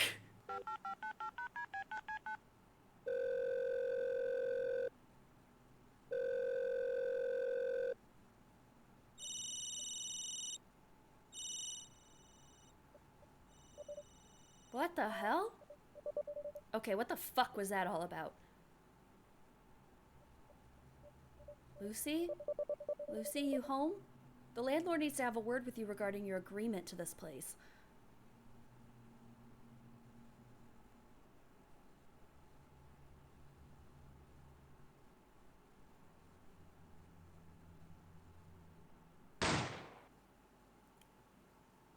Did we just get shot?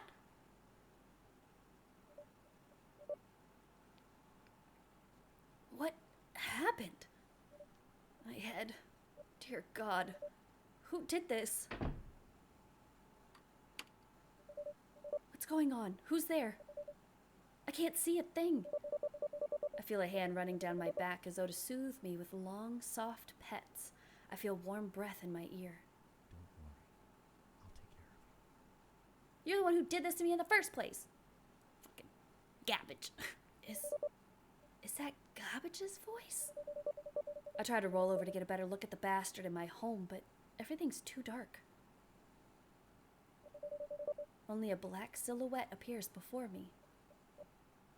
Why? I was literally gonna ask you to move in with me, you stupid bitch. Garbage, why did you do that? Why did you come in? I need to call Garbage and talk to him about this. Where's my phone? Who could that be? If it's Garbage, it's probably best to get this out of the way. I just need to be careful. Like, the man broke into your house, knocked you over the head, was patting your back and telling you, don't worry, I'm gonna take care of you. And the most that we have as a reaction in the morning is, I need to call this little bitch. He needs to learn that his actions have consequences, and it's me saying, don't fucking do that. Like, oh ho, we're gonna have a serious talk. One part of me hopes it's Garbage. Then again, another part of me doesn't. I have so many questions, but now I'm too scared to ask them. Coming. Is it still dawn? Hello, Dawn. I don't know where Lucy is. And here we are, looking down the barrel of lower than minimum wage, possibly expired food, and obnoxious customers. At least I won't be here for long today. I better hurry and clock in. Hey, Cece, I texted you earlier. You did? Pulling out my phone from my back pocket, I turned it on to check my messages. Weird. I'm not seeing anything from you. Well, I did. Anyway, I was trying to tell you that there's no work today. We had a break-in last night. A break-in? Who? Not sure yet. The kitchen is a wreck, though.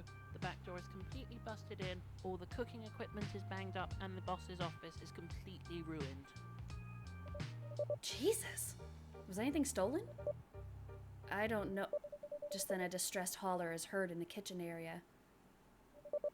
I can't make out what was being said, but suddenly an officer quickly makes his way out of the kitchen, radioing for an ambulance. He looks completely distraught. As soon as he makes the call, he turns his attention to us and asks us to wait outside. Why? What's going on? The officer doesn't say anything at first, still looking as though he's trying to process what he saw. Please, we found a body locked in the freezer. He finally manages to explain. I need you two to wait outside, okay? TK's shoulders drop upon hearing this. You would just make us wait outside? Like, wouldn't we be suspects? We work here. Like, we would have access to that freezer. At the very least, you'd think he would be like, go wait with this officer. They're gonna watch you and make sure you don't fucking leave. Wait outside, please, is all he mutters. He doesn't seem to have the energy to repeat himself. There is still silence between TK and me. Even with the cars driving by, people walking around us, and the wailing of sirens in the distance, everything seems so quiet. Christ. Now I feel bad for wanting a little more excitement in my life. You and me both. You don't think we're gonna be suspects, do you? Best to wait out here until they call us back in. We don't even have security cameras in the place, so it could be anyone. Oh, there you are. I've been looking everywhere for you. Oh God, you had me worried sick. Are you all right? What did they say? If they blame this on you, I swear to God, I'll... We need to talk, I say in a firm tone. Talk? He says with confusion. Why? What did I do? I hesitate to say it with TK there. Biting my bottom lip, I take Garbage by the sleeve of his shirt and looked over towards my coworker. Could we have a minute? This is kind of personal. I see the glint of joy in their eyes upon assuming there is something wrong between Garbage and me. Yeah, sure. You two go ahead. I'll let you know if they call us in for questioning. Still tugging on his shirt, I guide Garbage over across the street and into a nearby alley, finally letting go and glaring at him. You knocked me out last night. Why? Garbage looks surprised at this, not knowing how to respond at first as he tries to mouth out some kind of excuse. Me? I didn't knock you out. I was back at my place after I left the diner yesterday. I swear on my mom's grave. If she was dead. Sure would be nice if she was. I cross my arms, showing that I'm not buying this bullshit excuse. I'm not an idiot, Garbage. You knocked me out when the whole place went black, and I'm not happy about it. Garbage doesn't attempt to lie any further as his shoulders slouch, eyes to the ground. Sorry. I didn't want you freaking out that I was there, so I panicked. And you just so happened to carry chloroform with you when you came over? Yes.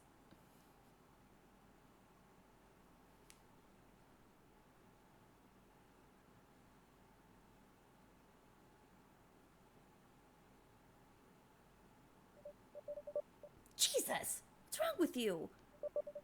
Yeah, shut up.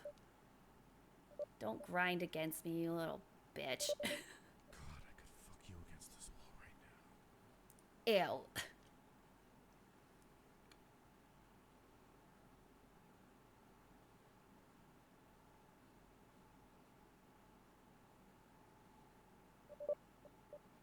You're insane. Garbage chuckles. Maybe, but I wouldn't want to be any other way. But it licks me disgusting. And if you tell anyone, I'll kill them too. Two? Garbage doesn't reply as he takes my hand into his, intertwining his fingers along with mine as he nips at my ear. I'll be by later tonight, dear. Shut up, Garbage. My attention is drawn back to TK, who's still waiting for me across the street. I peek out and look around, making sure Garbage isn't looking around before crossing the street. Thank God you're back, they say with a sigh of relief. But that relief is gone the moment they see the look on my face. Uh-oh. What happened?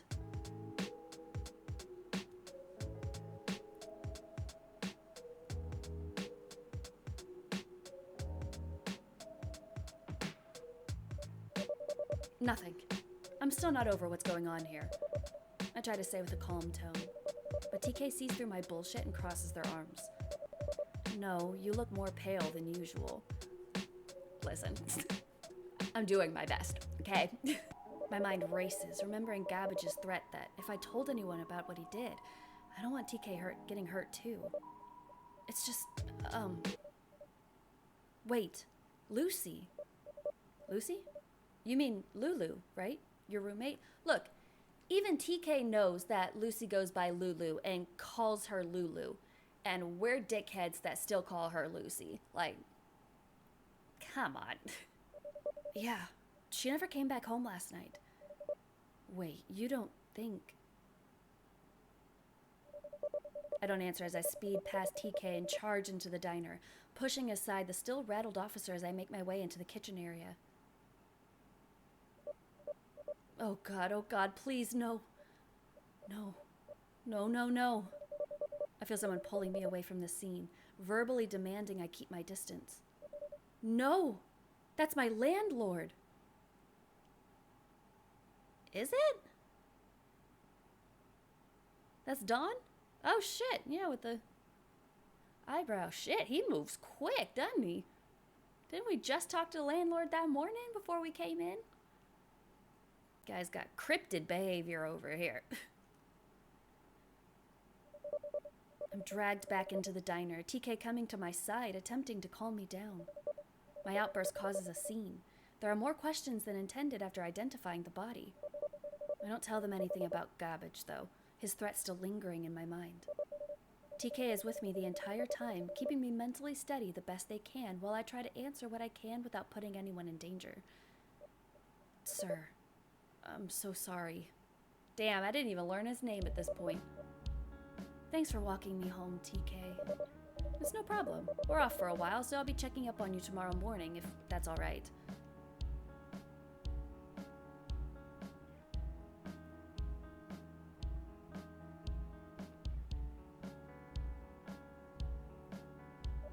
No, I'll be fine. Thanks, though. I reply, fumbling with my keys. I'll just give you a call when things calm down. Well, it better be soon. We can't pay rent with missing work days. Huh, right? Well, thanks for everything.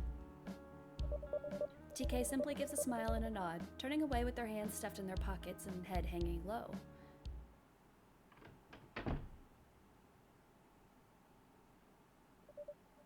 As I walk in, I don't see the other two people in the room at first, not until I feel someone walk up and wrap their arms around me.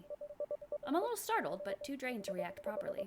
Pulling away just a little, I lift my head to be face to face with the one who came to comfort me without hesitation. Hey, sweetie. I heard what happened. Where have you been? And why are you here? Ugh. Just then Garbage walks up, nudging Lucy and me apart. Give Cece some room to breathe. They just had a traumatic day. Lucy shoots Garbage an irritated look for a moment before taking a step back. Yeah, you're right. It's just... Jesus, so out of the blue. Who on earth would ever do such a thing to that guy? Sure, he was obnoxious about rent and the shit I smoke in here, but he sure as hell didn't deserve that. No, he didn't. I mutter, trying not to direct my gaze over toward the man who was responsible for my landlord's death. And at your job, too. What the fuck is that about? All of this is far too suspicious. Garbage takes me by the hand and leads me over towards the sofa, sitting me down before kissing the top of my head. You relax, darling. I'll get you something to drink. Ugh, how about you get me something to drink from across fucking town? I want the hot coffee from a diner that is just at least an hour away from me. How about you do that? That's what I want. Lucy sits down next to me, placing her hand on mine. I could feel her worried gaze on me, but not saying a word. I so want to say something.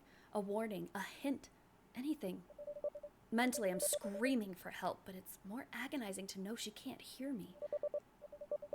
It is all unfortunate, but it's doing no one any good dwelling on it. Garbage speaks as he approaches with a glass of water, handing it to me before sitting himself down on the other side of the sofa. But I just saw him this morning. He seemed fine. Maybe a little distracted, but what was he even doing at the diner this morning? Lazy writing?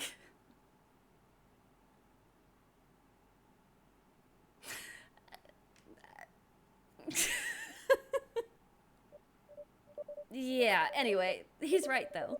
You really shouldn't work yourself up on this. You're acting like the two of you just barely started a conversation. Now you're sympathetic? You always kept dodging that man for God knows how long. I bet you're happy he's gone. The fuck is that? Is that supposed to mean? I'm sorry, I keep talking over them. I never know when they're gonna, throw in a voice line. My bad. Must I be blunt, dead weight? Little miss, I've spent all my money on crack. Pay my rent for me again. Hey, eat my ass, you little twig. No thanks. I don't eat out sluts who may be carrying something. Oh God, I already lost my landlord. I can't lose Lucy too.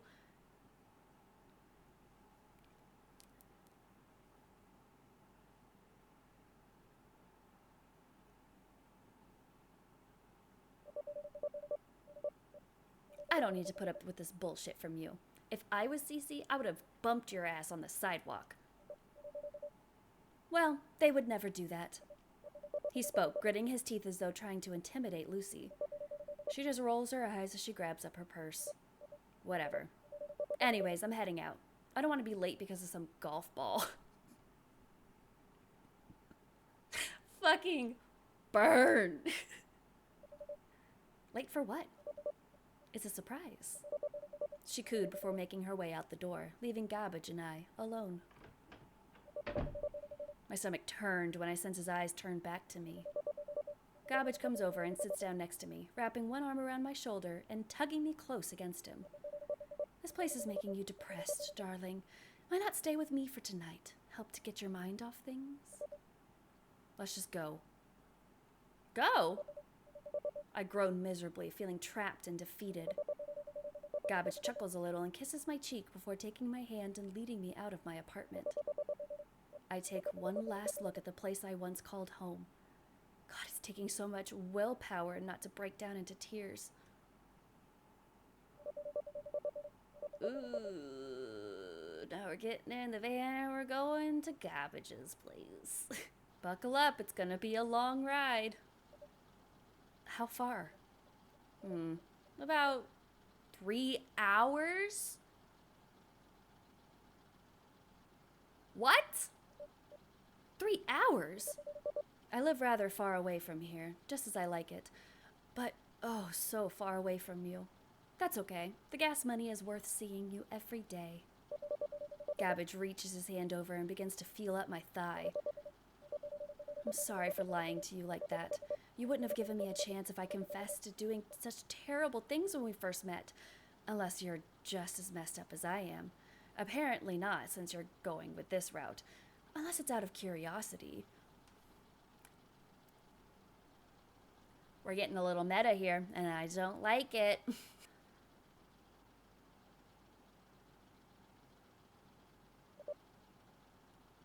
Whatever. Is all I can bring myself to mutter, pulling my legs away from him as I curl up into a ball in my seat and look out the window. Each passing second, the world I once knew is being left behind. Why? Pardon? Why did you kill him? Your landlord was a threat. I saw the way he would look at you, the way he eyed you some nights. He was going to take you away from me, and I wasn't going to risk losing you to some old man. And just for that, you killed him? I snap, ignoring the growing nausea in my stomach. I knew you wouldn't understand.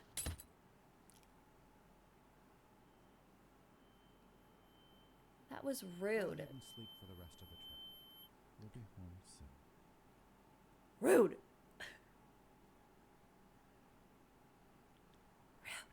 All right, let's go be fucking nice to this fourth wall breaking golf ball looking ass. All right, dinner sounds nice. Let's go to dinner, I guess.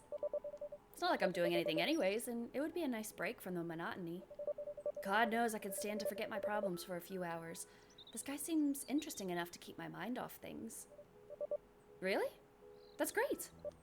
He beams, holding my hand in his own. I'll see you tonight at 7. Standing up from the bench, he pauses, realizing something. Oh, I almost forgot. We need a place to meet up. Sorry, I know I sounded absent-minded, but I'm just so excited.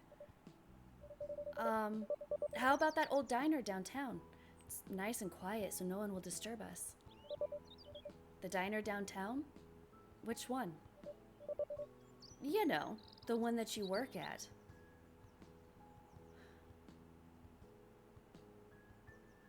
Like, he can't even hold it together for 20 seconds. Just 20 seconds. Oh, okay. Great, see you tonight.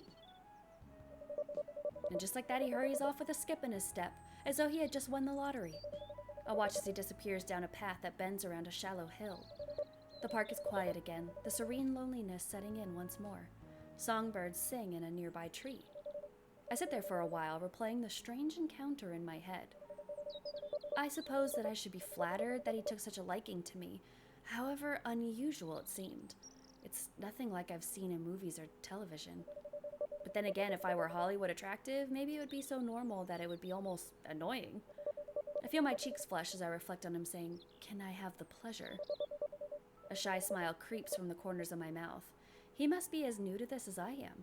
What a shy, awkward guy. Who knows where you fucking work? The bird stops singing as I feel a knot grow in the pit of my stomach. How did he know where I work? Yep, bingo. That's the question we should be asking. Oh, it's different clientele. 7:00 p.m. I show up at the diner, feeling rather unusual about meeting someone at the place that I work at for a completely spontaneous dinner date, and with a complete stranger who somehow knew that I worked here. Weird. The diner isn't very busy tonight, which is unsurprising. Even though I work here, the diner isn't my first choice for dinner. Maybe he was another customer that I had never paid attention to. While I work, I let my mind drift, and after a while, I go on autopilot. I don't really pay that much attention to names and faces, even if they are regulars. Maybe he was one of those regulars, building up his courage to ask me out every day, but eventually losing his nerve. It's kind of a cute thought, though I consider if it's wise to encourage him. It's not. Taking my seat, I wait. Checking the old-fashioned neon light clock that hangs over the jukebox, I notice he's 5 minutes late. I might as well buy myself a milkshake in the meantime. The waitress on tonight's shift is surprised to see me here on my day off. I imagine that she'll tell me, job loyalty is one thing, but the food here isn't worth writing home about. After serving the stuff for a few months now, I agree with her. At least the milkshakes are good. They are the really old-fashioned kind made with real ice cream and ingredients, unlike the powdered mix and flavored syrups at fast food places. The waitress must have been less busy than I assumed because she brought my shake to me only a few minutes later. I pull the spoon from the vintage glass and lick it clean. So good. I stir the shake a little before I take a sip. A man rushes through the diner's front doors like he ran the whole way here with something tucked carefully under his arm. I immediately recognize his sleeveless hoodie and blue shirt. He quickly scans the diner in panic. He probably thought I already left. I wave him over and relief spreads across his face. Winded, he hurries down the rows of booths and sits across from me. You're late. I know. I'm so sorry. I had to make a quick stop. As he speaks to me between breaths, I try to place where he might have been before coming here. The stranger pulls out the long, white box that he was carrying, placing it on the table and sliding it over to me. Here, I bought this for you. Thinking about earlier today in the park, it might have been a little creepy to ask you for a date on the spot. I thought I might get you a little something as a way of apologizing. If it was awkward for you, of course. He got something for me? Really? It had better not be a severed ear or fingers or something. Opening the box, I see 2 long-stem roses with deep red petals. The thorns were removed, and they're bound by a shimmering black silk ribbon. Oh, wow! Thanks! So lovely! Thank you so much! Don't kill my friends! I take the roses in my hand gingerly, as if they were still. I draw the aroma in deeply. They are so wonderfully fresh and fragrant. It's no bouquet or anything, but I thought they looked nice. He smiles as he watches me admire his gift. They are very nice, thank you.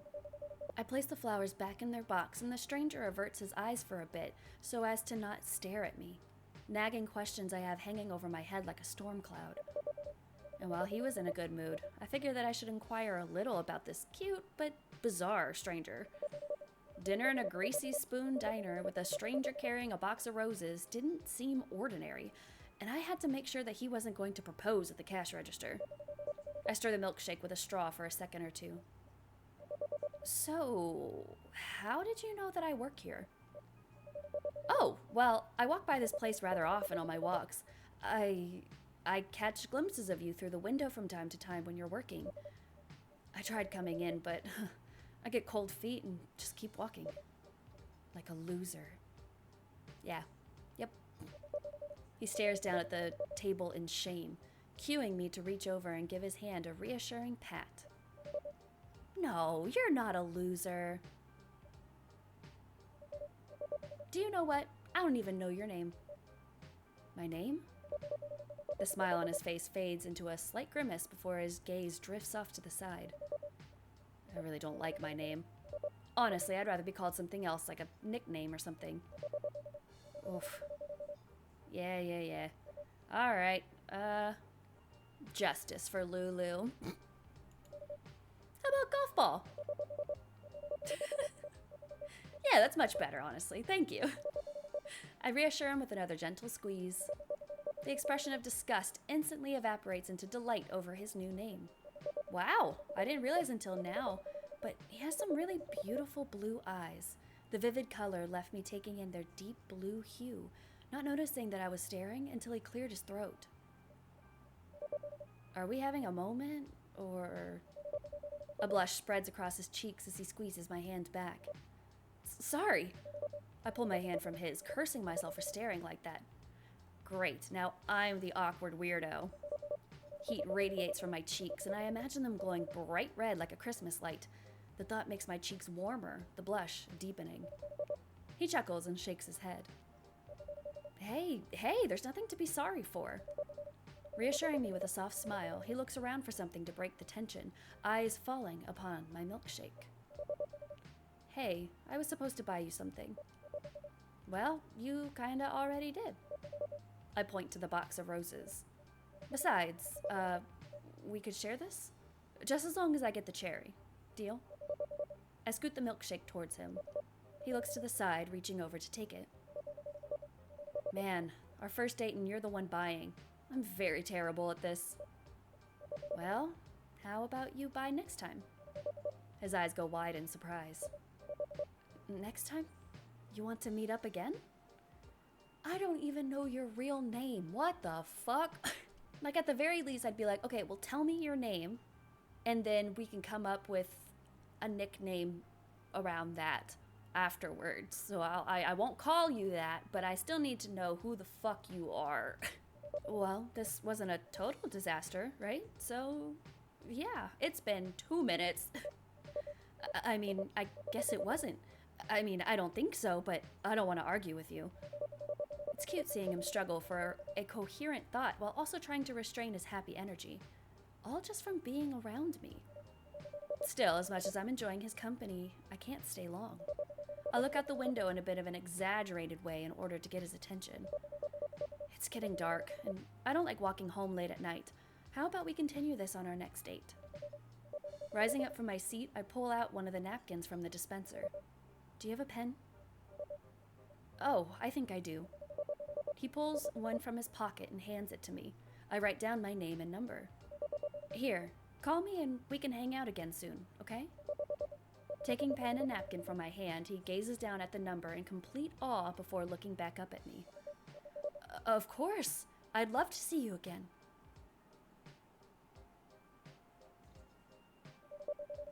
I walk to the register and pay for the shake. With a quick look back at him, I wave and leave the diner. With a brisk pace, I make my way back to the apartment before nightfall. The evening air cools my skin, but for some reason I feel warm the whole walk back.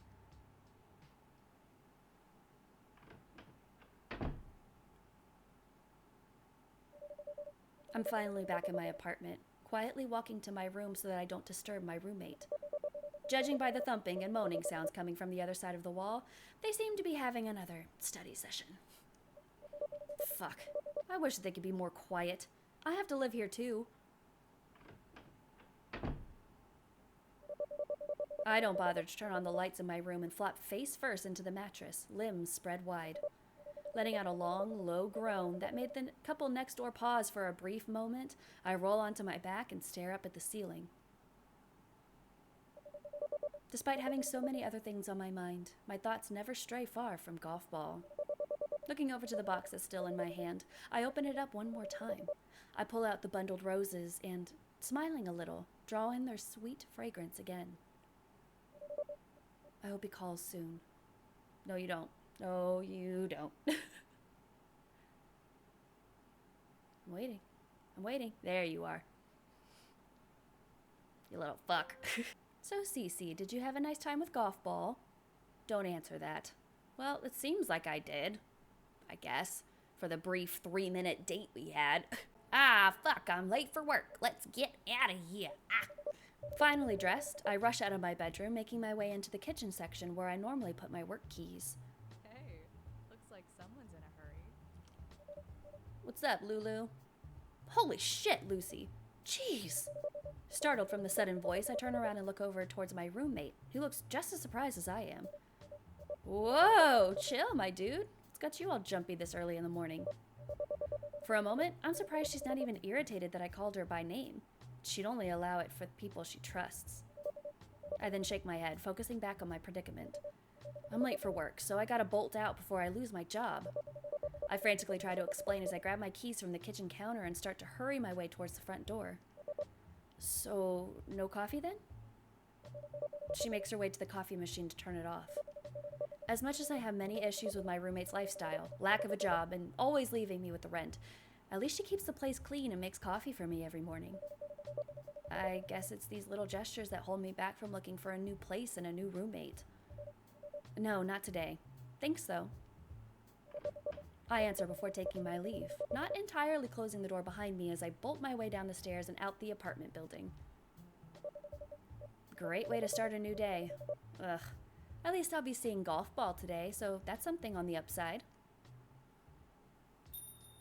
Hey there, stranger. Aw, hey, cutie. He seems to be caught a little off guard, though instantly beams as he rubs his cheek. Already kissing after the first date? Have you no shame? Well, let me take it the fuck back. I'm gonna block your ass. I am never gonna talk to you again. We're gonna fucking fight to the death if you show up.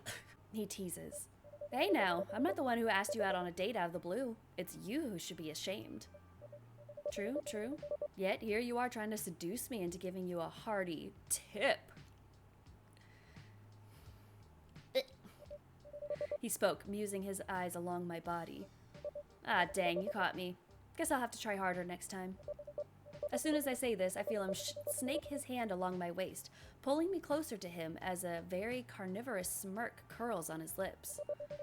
Harder than a kiss on the cheek? My interest is piqued. I never knew he was a wild one, considering how tame he seems like yesterday. Somehow seeing this other, more forward side to him was alluring. Eventually, I pull away from his subtle hold, reaching around to undo my apron. Anyways, we still on for lunch? I ask, watching the hungry look in his eyes fade and going back to being the casual man I met yesterday. Of course, anywhere you'd like, darling. All right, let me tell my coworker that I'm going on my break. Can't just ditch them, you know?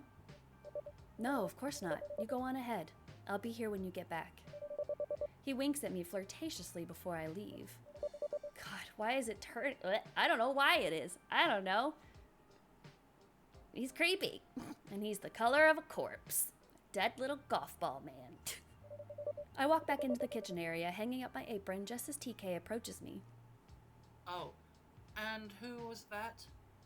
Just the guy who's killed you a lot. Over and over. They take a glance out into the dining area before returning their attention to me. Him? He's my boyfriend. It's crazy because we just barely met yesterday and he asked me on a date right out of the blue. They don't seem to respond well to this as they give a little frown. That's rather quick. I agree, TK. I agree. So, he's just here to see you, right? Actually, he's here to take me out on a little break date. We might stop by my place and get lunch before coming back. Oh, so it's serious then? We met yesterday. No. They try to look as though they aren't bothered by this. Maybe? I don't know. I'd love to see where this goes. Honestly, with how crazy everything in my life has been, this guy is a nice change. TK seems troubled, attempting to keep a forced smile on their face. I guess. It's just that I was kind of hoping that maybe I could treat you to lunch sometime. Bless their heart. I know they kind of got a thing for me. Though things have been so crazy, I don't think dating a coworker would help out. Oh, okay. Okay, so we'll lean into it this time, and then next time we'll be like, nah, fam, nah. Well, how about tomorrow? I mean, I do owe you for covering my part of the shift today. They seem to perk at this offer, doing their best to act casual. Yes, you do. We both work tomorrow, though, so how about coffee on our way to work? Nothing like a nice perk before dealing with Monday's crowd.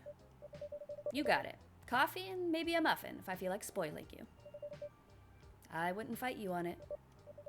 Well, I better not keep you two. Be safe, all right? I don't want to take on the rest of today on my own. No worries. I'll be back in about an hour. The golf ball stands there with a bit of a blank expression on his face, almost as though he's lost in thought. He doesn't seem to recognize me as I approach. Hey, are you all right? He snaps out of it after I reach over and nudge his arm. Huh? Oh, yeah, I'm fine. Just a little burned out is all. I've had a very late night. I'm sure you did. Late night? Do you work as a security guard or something? He shakes his head and chuckles to himself. I wouldn't say that exactly. My night hobby isn't something I can pay the bills with. I mainly test and review products. Test products? Are you a consumer report tester of some kind? Something like that. I just mainly film myself testing products like appliances, little inventions that claim to work, food, life hacks, that sort of things. Sometimes I'll have a small company pay me to test their items to help them gain exposure. It doesn't pay for a good review from me, though. That sounds like a fun job. A lot better than working here. It has its perks. So, ready to head out? Yeah, I can't be gone for long, though. TK needs me back in an hour. I'm sure TK will be fine if you're running a minute or two late. Besides, it's gonna be slow here for the rest of the day anyway. I guess so. Just be normal. Just be normal. Let's go 2 sentences where you don't say some insanely creepy shit. Here we are. Don't think I'm the kind of person who will just let anyone in during a second date. Of course not. You're clearly a person with class, though it doesn't explain why you're dating me. I roll my eyes as I reach over to unlock the door. Hey, you're the one who asked me out. You're just lucky that you were too cute to turn down. I feel his warm hand rest against my lower back and my body trembles. His gentle touch slowly trails upward. Ew, his tender caress makes my body burn in anger. Ugh. I can't help it. You're far too irresistible. You know, on second thought, I got coffee and muffins to get to. I need to go. Hey, none of that in the hall. Startled, I spin away from my apartment door. I can feel that my cheeks are still flushed from Golf Ball's touch, and I try to compose myself. Thank you, Dawn. Thank you. Uh-oh, Dawn, I left my keys at work, so I guess I gotta go. Bye. Jeez, you scared the crap out of me. Cece, I didn't expect you back so soon. Shouldn't you be at work? My landlord looks as cranky as ever. I am. I'm just taking a small lunch break. It's only for an hour. The landlord seems unfazed by my excuse and quickly turns his attention towards Golf Ball. And you are? Golf Ball. I'm Cece's boyfriend. Golf Ball says unwaveringly and clearly irritated by being interrupted. Yeah, boyfriend. Sure. Golf Ball continues to glare at him, but the landlord, completely disinterested by the lanky stranger, turns his attention back to me. Anyway, I suppose you can guess why I'm here. I groan as I turn to unlock the front door. Yeah, I know. I'll talk to her when I see her later tonight, okay? If you see her tonight. You can't keep covering for Lucy like this, Cece. Look, I appreciate that you're killing yourself to keep a roof over her head, but this is getting out of hand. I know that I'm running out of excuses to defend my roommate, but my mind keeps searching for them. I stop messing with the door lock when I realize I've just been playing with my keys to keep from facing the landlord. I feel like a child being scolded. But I'm an adult, so I better act like one. I hang my arms to my side. Trying to hold back a sigh, I turn my attention back towards my landlord. I know you know, but I have to put my foot down, Cece. She's violated her contract one too many times. But think about yourself.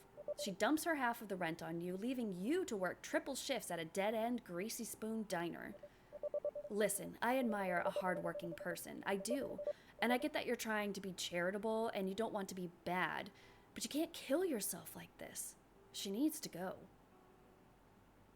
I can't kick her out. It's not right. It just doesn't feel right to kick her out. No, I'll take up a second job and work triple shifts there if I have to. Don't do that, Cece. No, it's fine. She'll get a job at the gas station and everything will be great because now I'm dating the crazy fucking murderer man, so he won't need to kill anyone. Frustrated by my tenacity, he groans loudly and rubs his throbbing forehead. All right. How about this? You can work part-time for me and help out around this place. That way no one needs to drag your body out of a gutter at 1 a.m. He flashes a quick, resentful glance at Golf Ball. Wait, really? You're offering me a job? Working for you? If you're willing to learn to do more than just screw in a light bulb. Wait. You can at least do that, can't you? With the kids today, you just can't tell. No, I mean, I can learn. Thank you. Seriously? You can't even remember my name? Oh boy. How often do I even talk to you to remember? He seems to crack half a smile at my little retort. Fair enough. It's Don Williams, kid. But Don will do. Anyway, stop by my office the next time you have a spare moment, and we'll talk. Of course. Don? Nodding once, the landlord turns around and walks away. Well, that job offer was nice while it lasted. Well, here we are. I extend my arms out as if showcasing the layout of the place. Walking in, he scans the apartment, looking rather pleased. Not bad. Definitely a bit bigger than my apartment. Glad you like it. I'm beaming with a huge smile and I hold my hand out to him. Anyway, shall we? Absolutely. Shall we what? He takes my hand firmly as we... Oh, get lunch. Okay. He takes my hand firmly as we walk into the kitchen. I have him sit down at the table while I let go the fridge to get him a drink. As I'm searching through the fridge for some soda cans, I turn around and notice Golf Ball's expression falter. Golf Ball? What's wrong? Huh? He stutters, snapping out of his melancholy trance. Oh, no, it's nothing. I'm fine. I pull a soda can from the fridge, fill a glass with ice, and watch as he tries to put on a happier face.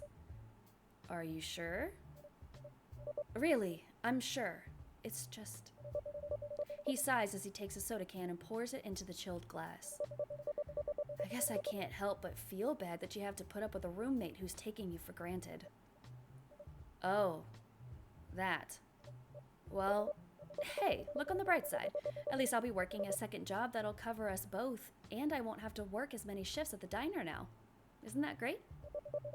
Golf Ball tries to form a smile, his sadness still lingering in his eyes. Of course it is. He sips the drink and then sets it down to gently take my hand in his.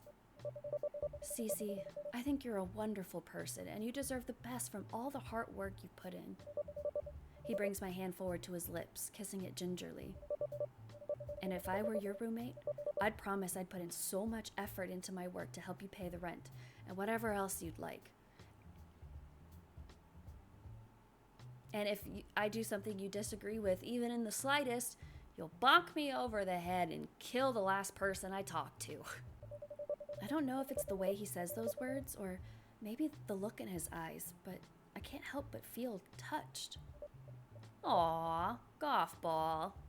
Silly, silly little bald man. With a smile, Golf Ball immediately stands up, stepping closer to me with his body pressed against mine. Fucking landlord. Oh, God!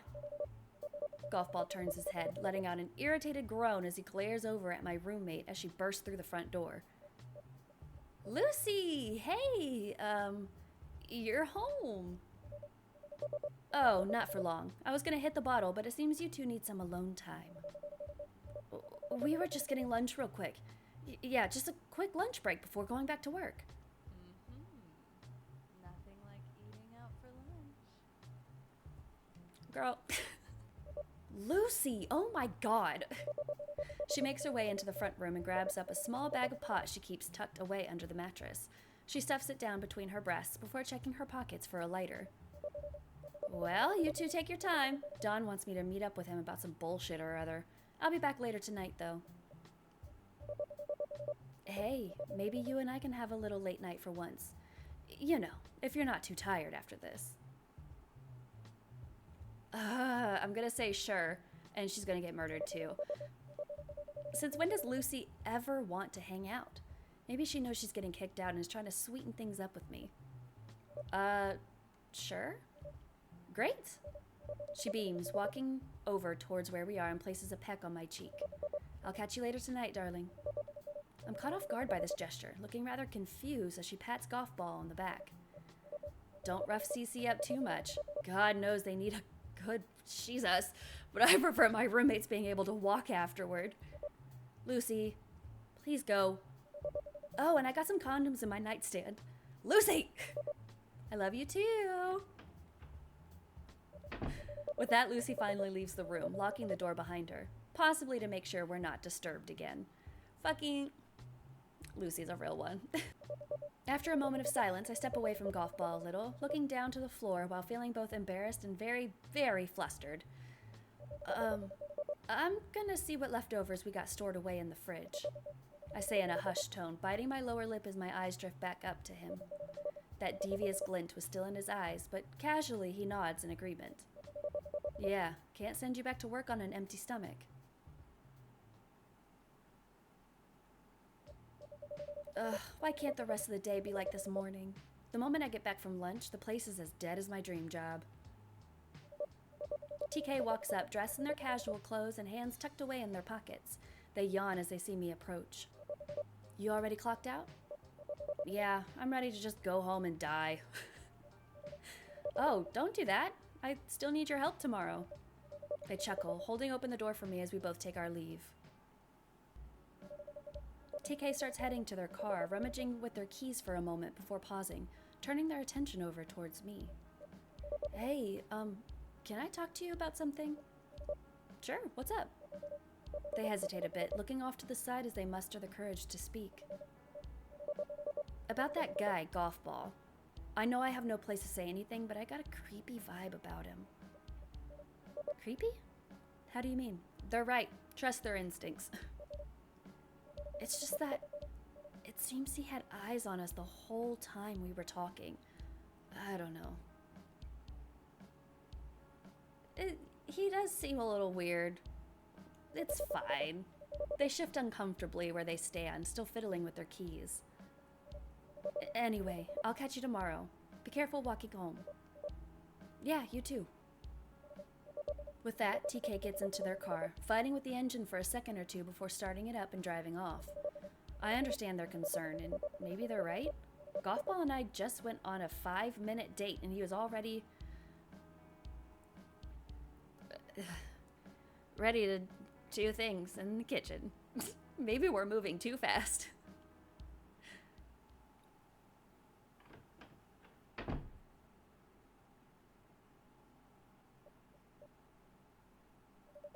Lucy hasn't come back yet? Odd. She's normally home at a reasonable time. Well, normal by her standards anyway. Guess I shouldn't be too surprised that she isn't back yet. Closing and locking the door behind me, I don't bother turning on the lights as I shuffle my way to my room in the dark. Opening the door to my room, I reach over to flip on the light switch.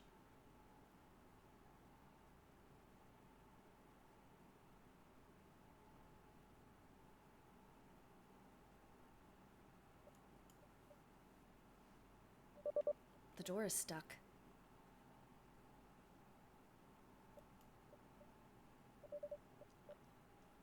Okay. Who keeps opening this? Ah, damn it. Did Lucy forget to even pay our utility bill too? Setting my things down on my bed, I feel my way out of my room, looking around the inky void before me. I think we have some candles placed somewhere. Oh, hey buddy. What? Or who did I bump into? Lucy? Is that you? Whoever it is, they stay quiet. Dawn, are you in here? I whisper again. My heart races faster as the silence only grows. Someone wraps their arms around me and I feel something like a wet cloth covering my mouth and nose. I try to break free, but they don't loosen their grip. Oh God, I'm starting to feel drowsy and weak. Who's doing this? Why? Well, and everything was going on track for him. Everything was on track. If he didn't do this creepy shit, we would just be dating each other. Why ruin it all for yourself, dude? What is he? Ugh.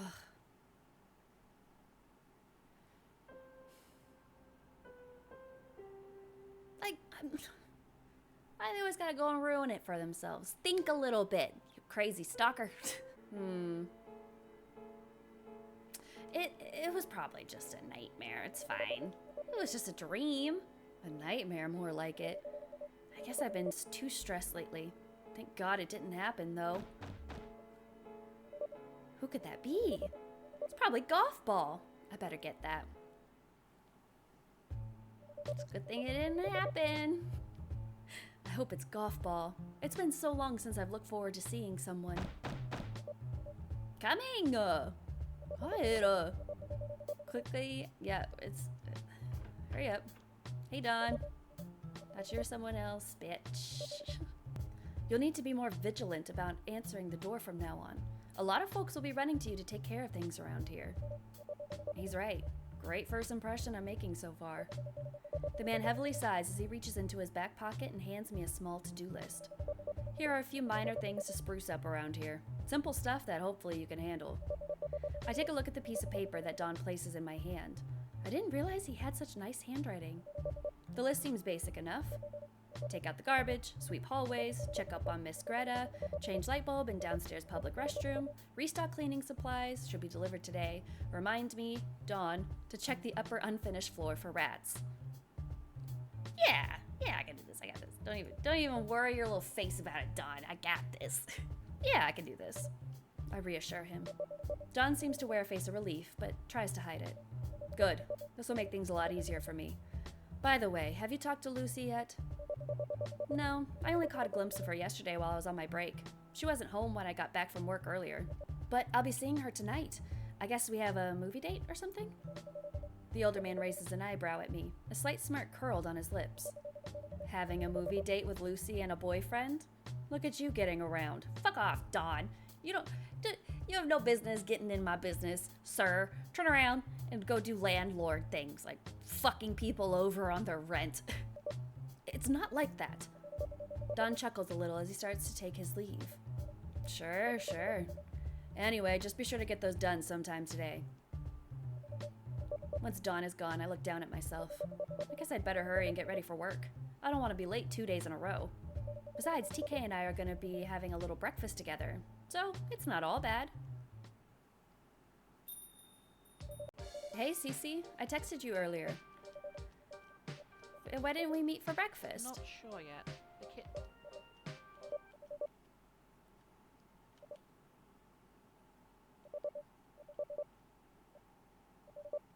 Alright, who's dead?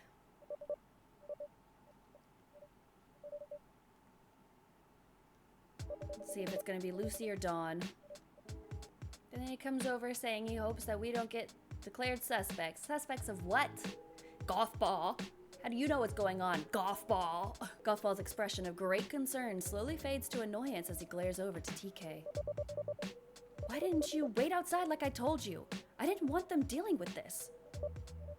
Well, excuse me, Your Highness. I had to be brought in for questioning and get my alibi straight. Besides, Cece wasn't answering their phone. Golf Ball, you were here earlier? Yeah, I wanted to get you breakfast before you went to work, he says between gritted teeth. But it looks like someone completely forgot to tell you about that. There's been a break-in and a bloody body in a freezer. There's a lot more going on right now besides your damn breakfast date. Both of you cut that shit out. Naughty. And they do. TK and Golf Ball are both startled at my outburst. I'm sorry. Same. Things are just crazy right now, you know? I get that, but you two trying to one-up each other isn't making me feel better. There's a brief moment of silence between the three of us. TK is looking back over towards the diner while Golfball returns his gaze to me. Did you still want me to get you something? I can just grab you a coffee and muffin while you're waiting. 2 sentences. I just need you to go 2 sentences without just being the creepiest motherfucker. Reaching into my pocket, I pull out some cash and hand it to Golfball. Here, should be enough for the 3 of us. Golfball is hesitant in taking the cash at first, but doesn't argue as he finally reaches over and takes it. You're so kind, he says with a dreamy look in his eyes. I'll be right back, dear. I still don't like that guy. He's giving me a bad vibe. I don't respond. There's too much going on to deal with either of their jealousy for now. I just hope it's not someone we know. I doubt it. I only know 2 other people besides you and Golfball, and they're both back home. Oh God. What? What is it? Lucy didn't come home last night. Wait, you don't think... I don't answer as I speed past TK and charge into the diner, pushing aside the still rattled officer as I make my way into the kitchen area. It is. Damn. Hey, Lucy. I'm dragged back into the diner, TK coming to my side, attempting to calm me down. I mean, Lucy was always with a questionable crowd, but I never saw her doing anything that might get her killed.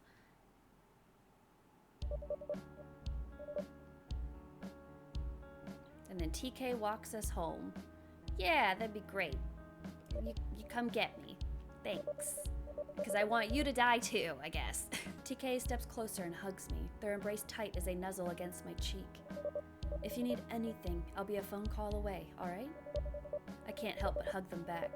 TK's always been so sweet and supportive, despite how many times I've ignored their feelings for me. I need to make it up to them sometime. TK finally pulls away and pats my shoulder. I'll see you tomorrow morning.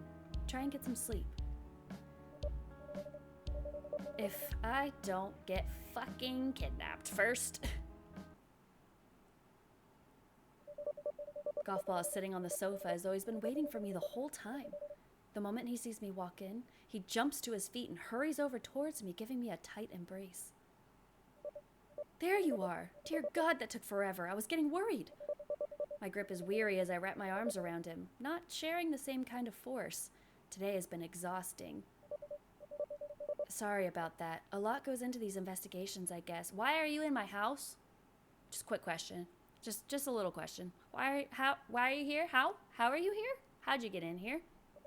Pulling away, I walk over to the kitchen area, set my keys on the counter, and see the coffee pot still has some coffee left from the day before. You know, she always saved me some if I didn't have any that morning. I know. What? Jeez, come in.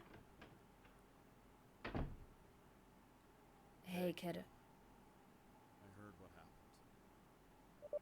The landlord says, getting straight to the point with his arrival. He glances over to Golfball for a moment and sneers at the man before returning his attention back to me. I just wanted to come by and check up on you. To be honest, I'm not doing great, but I'll still do those tasks you gave me this morning. No excuses. The older man shakes his head. No, you won't. Life's a real mess right now. Even my boy is rattled by it. It's his first murder case after all, so he told me everything. Your son is an officer? Yeah. He and his boys were here earlier to see if they could find anything. Her room was full of nothing but job application, some, toys, and various knickknacks. Nothing else hinting to why it happened to her. So it's a cold case? Golfball asks, stepping closer to my side. I wasn't fucking talking to you. And no, not yet. They're gonna keep digging around, hopefully, and catch the prick too before I do and snap their spine. Bold words from someone who tried to kick her out yesterday. Listen here, you little grub.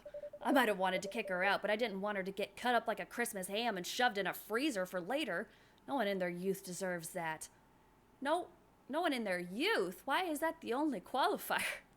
If you're young, you don't deserve to get carved up like a ham, but if you're fucking old, if I catch you being fucking old over here. It is on sight. Well, maybe you should have given her a job instead of Cece. Then she might still be alive. Fucking say that again. Both of you stop. I am not in the mood. Both Don and Golfball do stop, giving one last glare at each other before Don turns his full attention towards me. You're on your own again, and you can't keep this up. A third job just isn't in the cards because I don't want you killing yourself to stay. Do you know anyone willing to help you out with this?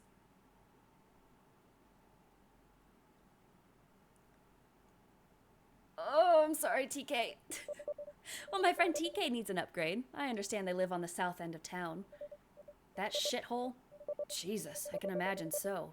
Well, if they're up for it, have them call me tomorrow and we'll get something arranged, okay? If I'm not too busy, that is. I will. Thanks, Don. The man doesn't say anything as he takes his leave, gently closing the door behind him. Man, who's spitting his fiber meal? His fiber meal. Could this day get any worse? Yes, it could. Yep. I huff, walking over towards the sofa and flopping myself down. I keep quiet, looking over towards the TV screen that was in front of me. Lucy and I were supposed to have a night in. Actually hang out for the first time since we've been roommates. Now I can't. Golfball comes over and sits down next to me, wrapping one arm around my shoulder and tugging me close against him. This place is making you depressed, darling. Why not stay with me for tonight, help you get your mind off things? I suppose so. I never actually saw your place. Darling, trust me, the moment you see it, you won't want to leave. And if you try, I'll just have to tie you down and make you stay. Perfectly normal thing to say. Are you joking? You want to find out? Sure. I say with a hesitant tone. I have a gut feeling that this is a bad idea, but after everything that's happened today, I need a distraction. A smirk curls on Golfball's face as he stands up from the sofa, extending his hand to me and helping me off the sofa. So bold, I like it. I swear I feel my heart getting caught in my throat as I realize what I'm getting into. The man takes my hand and leads me out of my apartment. It's not too late, we can still just shove his ass out. Nope, close the door. Nope. No thanks. Wait a minute, you drive 3 hours over here every day just to go to a flower shop? Golfball lets out an unnerving chuckle. Oh, Cece, I love you, but you're not very bright. True. Think about it. The moment we met at the park, those times I saw you at the diner, how you would always leave your window closed no matter how many times I've opened it at night, your perfectly sized closet. You were stalking me. You blame me? You're the one who's always on my mind, the one who yeah, blah, blah, blah, blah, blah. Whatever. Once we get to my place, I'd like to show you how much I've been dying to have you to myself.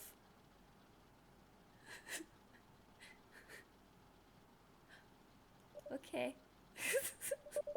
That's all I can whisper, feeling myself sink more into my seat as he continues to drive. I don't know what I'm more disgusted with. The confessions of his stalker-like behavior and what he's done to me in my sleep, or the realization that I find these actions of his gross. Golfball seems to take my response well as he brings one hand over, placing it firmly against my thigh as he caresses it with such an eager motion. I knew you would understand, my love. My body shivers upon feeling his hand up my leg, followed by those words with such a seductive tone. Dear God, I'm trapped in a van with my stalker. What am I getting myself into? What's this? Golfball doesn't respond, simply reaching over to close the glove box back up. An unimportant item related to an unimportant event involving an unimportant whore. I wouldn't dwell on it. Unimportant? What do you mean? Wait. Was it you? Golfball doesn't respond, his eyes more focused on the road. Did you kill Lucy? He looks at me, smiling slightly, as if proud, but trying to hide it. We're having this heart-to-heart, so might as well be forward.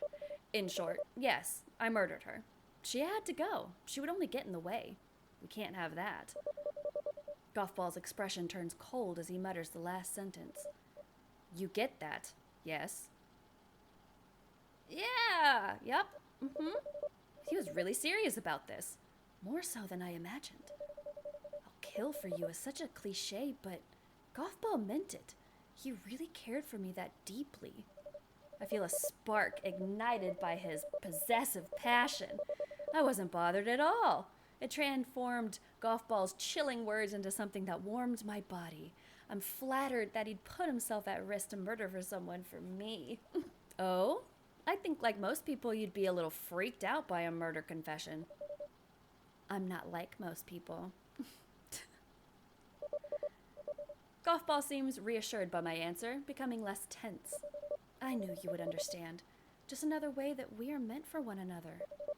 He reaches over again to pat my thigh. His eyes focus on the road ahead. I place my hand over his, appreciating the warmth. Looking out of my passenger window at the road, I observe city streets turn to suburban enclaves, which slowly give way to forest and farmland. I could feel myself getting tired with each passing mile. Gothball holds my hand in his, squeezing it gently. We'll be home soon. I close my eyes and drift off to sleep.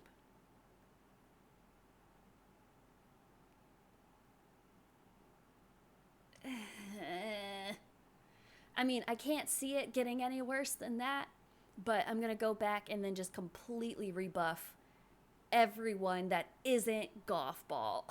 Alright, sorry TK, no breakfast for us. I gotta get going. I mutter awkwardly, starting to shift my way over to the diner area. They give a small nod in understanding, tucking their hands into their apron pockets. Yeah, don't want to keep them waiting or anything. Just make sure to make it back in about an hour or so. I don't want to cover any more of your shift today. No worries. I'll be back before you can say, "Dear God, where is Cece?" But I say that all the time, and you still don't show. Yeah. I don't think I've ever been on time for anything in my life. Okay, you got me. Just don't take too long. Now shoo. Alright, I'll kick her out. I'll find someone else. I'll look into finding another roommate. I mumble under my breath, completely defeated. I'm so tired of trying to defend her, but I'm twice as tired from having to cover her half of the rent. Alright, that's good to hear. I'll start terminating her contract. He gives me a mild look of concern, though through his gruff exterior it's hard to see. But it's still there. Listen, it's rough putting all this on you, and I don't want to look like the bad guy here. My ex-wife does that to me enough. I'll make it look like I'm evicting the both of you, and once she's gone and out of the room, I'll give you the first month free while you find another roommate. No need to look. I'm right here. I hadn't noticed that Gothball has been straightening his posture as if trying to size himself up against the landlord in a silent game of male dominance. That is, if you don't mind me moving in. The landlord doesn't seem terribly keen on this idea and looks at me with a glint of objection. Really? Because I'm already throwing you a bone with one roommate. There won't be a second chance. Gothball's offer catches me completely by surprise. I'm speechless, but after seeing the landlord's cynical glare, I reach over and take Gothball's hand into mine. Yes, really. The landlord shakes his head in disapproval, but deep down, he knows that this is probably easier to deal with in the long run. Fine, have him come by my office after you two are done doing whatever you two are going to do, and I'll set a contract up for him. But I want his references and financial information first. I don't need another deadbeat in my building. Okay, thank you, sir. The name is Don Williams, kid. But just call me Mr. Williams. What happened to calling you Don? I need to get my head examined. He grumbles to himself as he heads back to his office, finally leaving the two of us alone.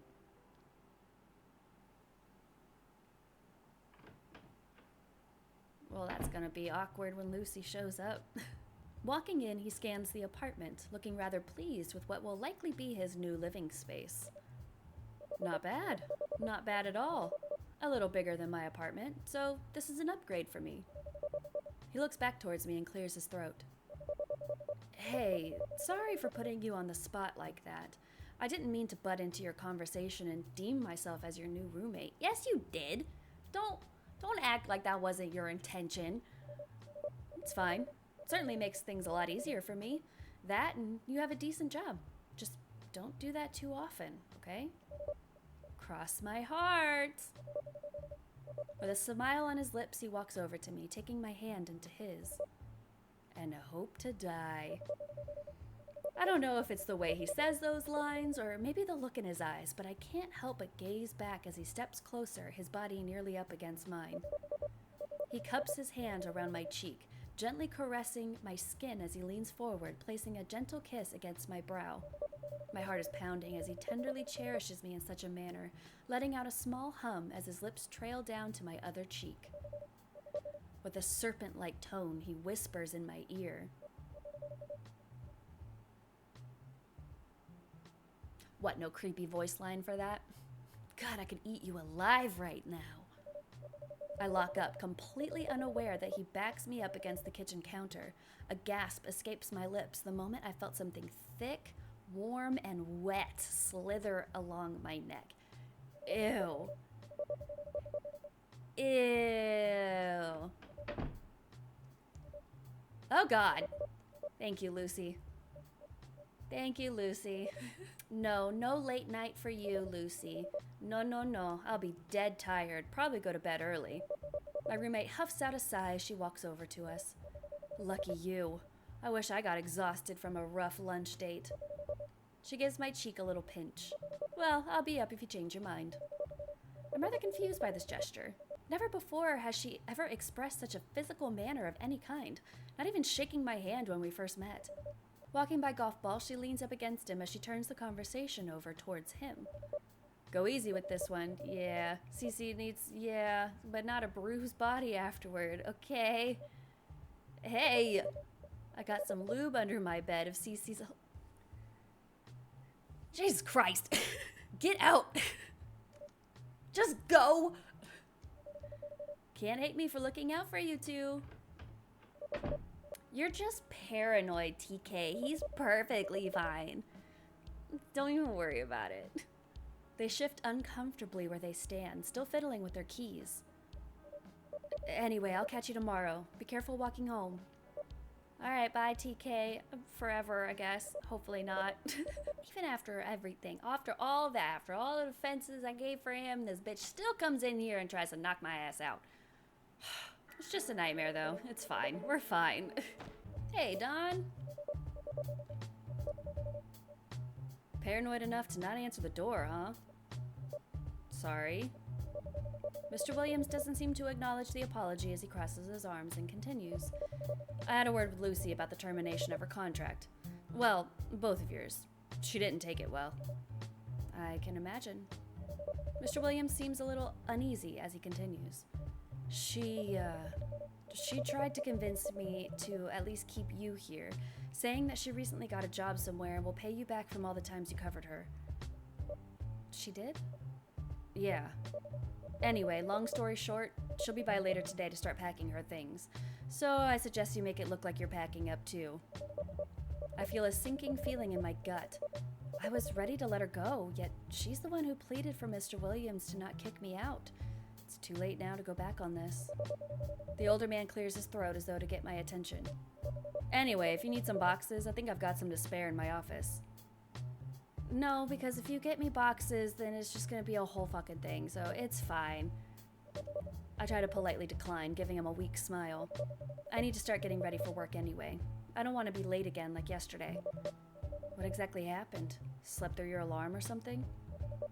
No, it's just that... I don't know.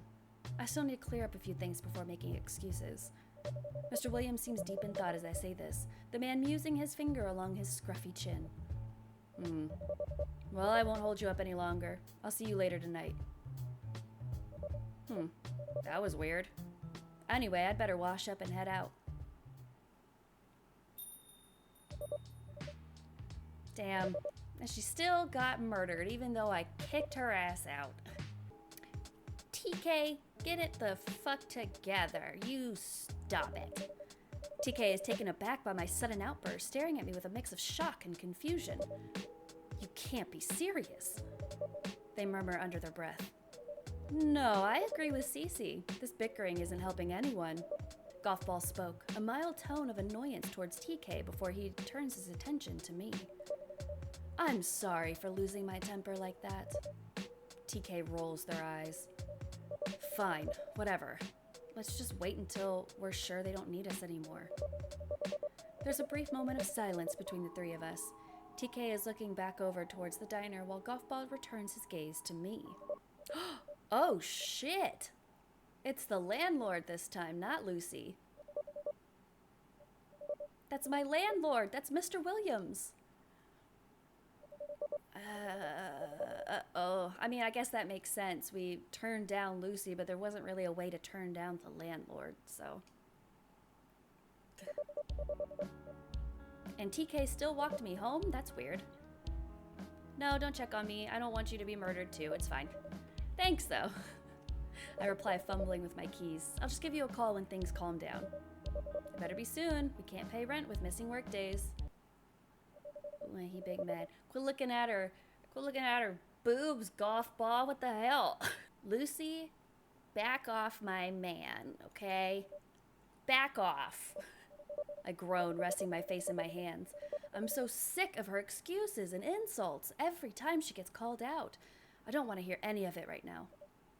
Whatever, she says, leaning back against the couch and folding her arms with annoyance. Anyway, I gotta head out. I'll be back later tonight. I trust your man will be keeping you company, right? She asks, looking over to Golfball. All night. He reassures, wrapping his arm around me and pulling me close. All right. Chin up, sweetie. It's always darkest before the dawn, like my mom always said. Before she started eating glass. What the fuck does that mean? Like actual glass? Or is that like slang for something and I'm just not hip and with it enough to know? Jesus, what kind of parents raised you? The kind I ran away from, obviously, she says with a slight chuckle before making her way out the door. Love ya. Golfball comes over and sits down next to me, wrapping one arm around my shoulder and tugging me close against him. Yeah, I'll go to your house, I guess.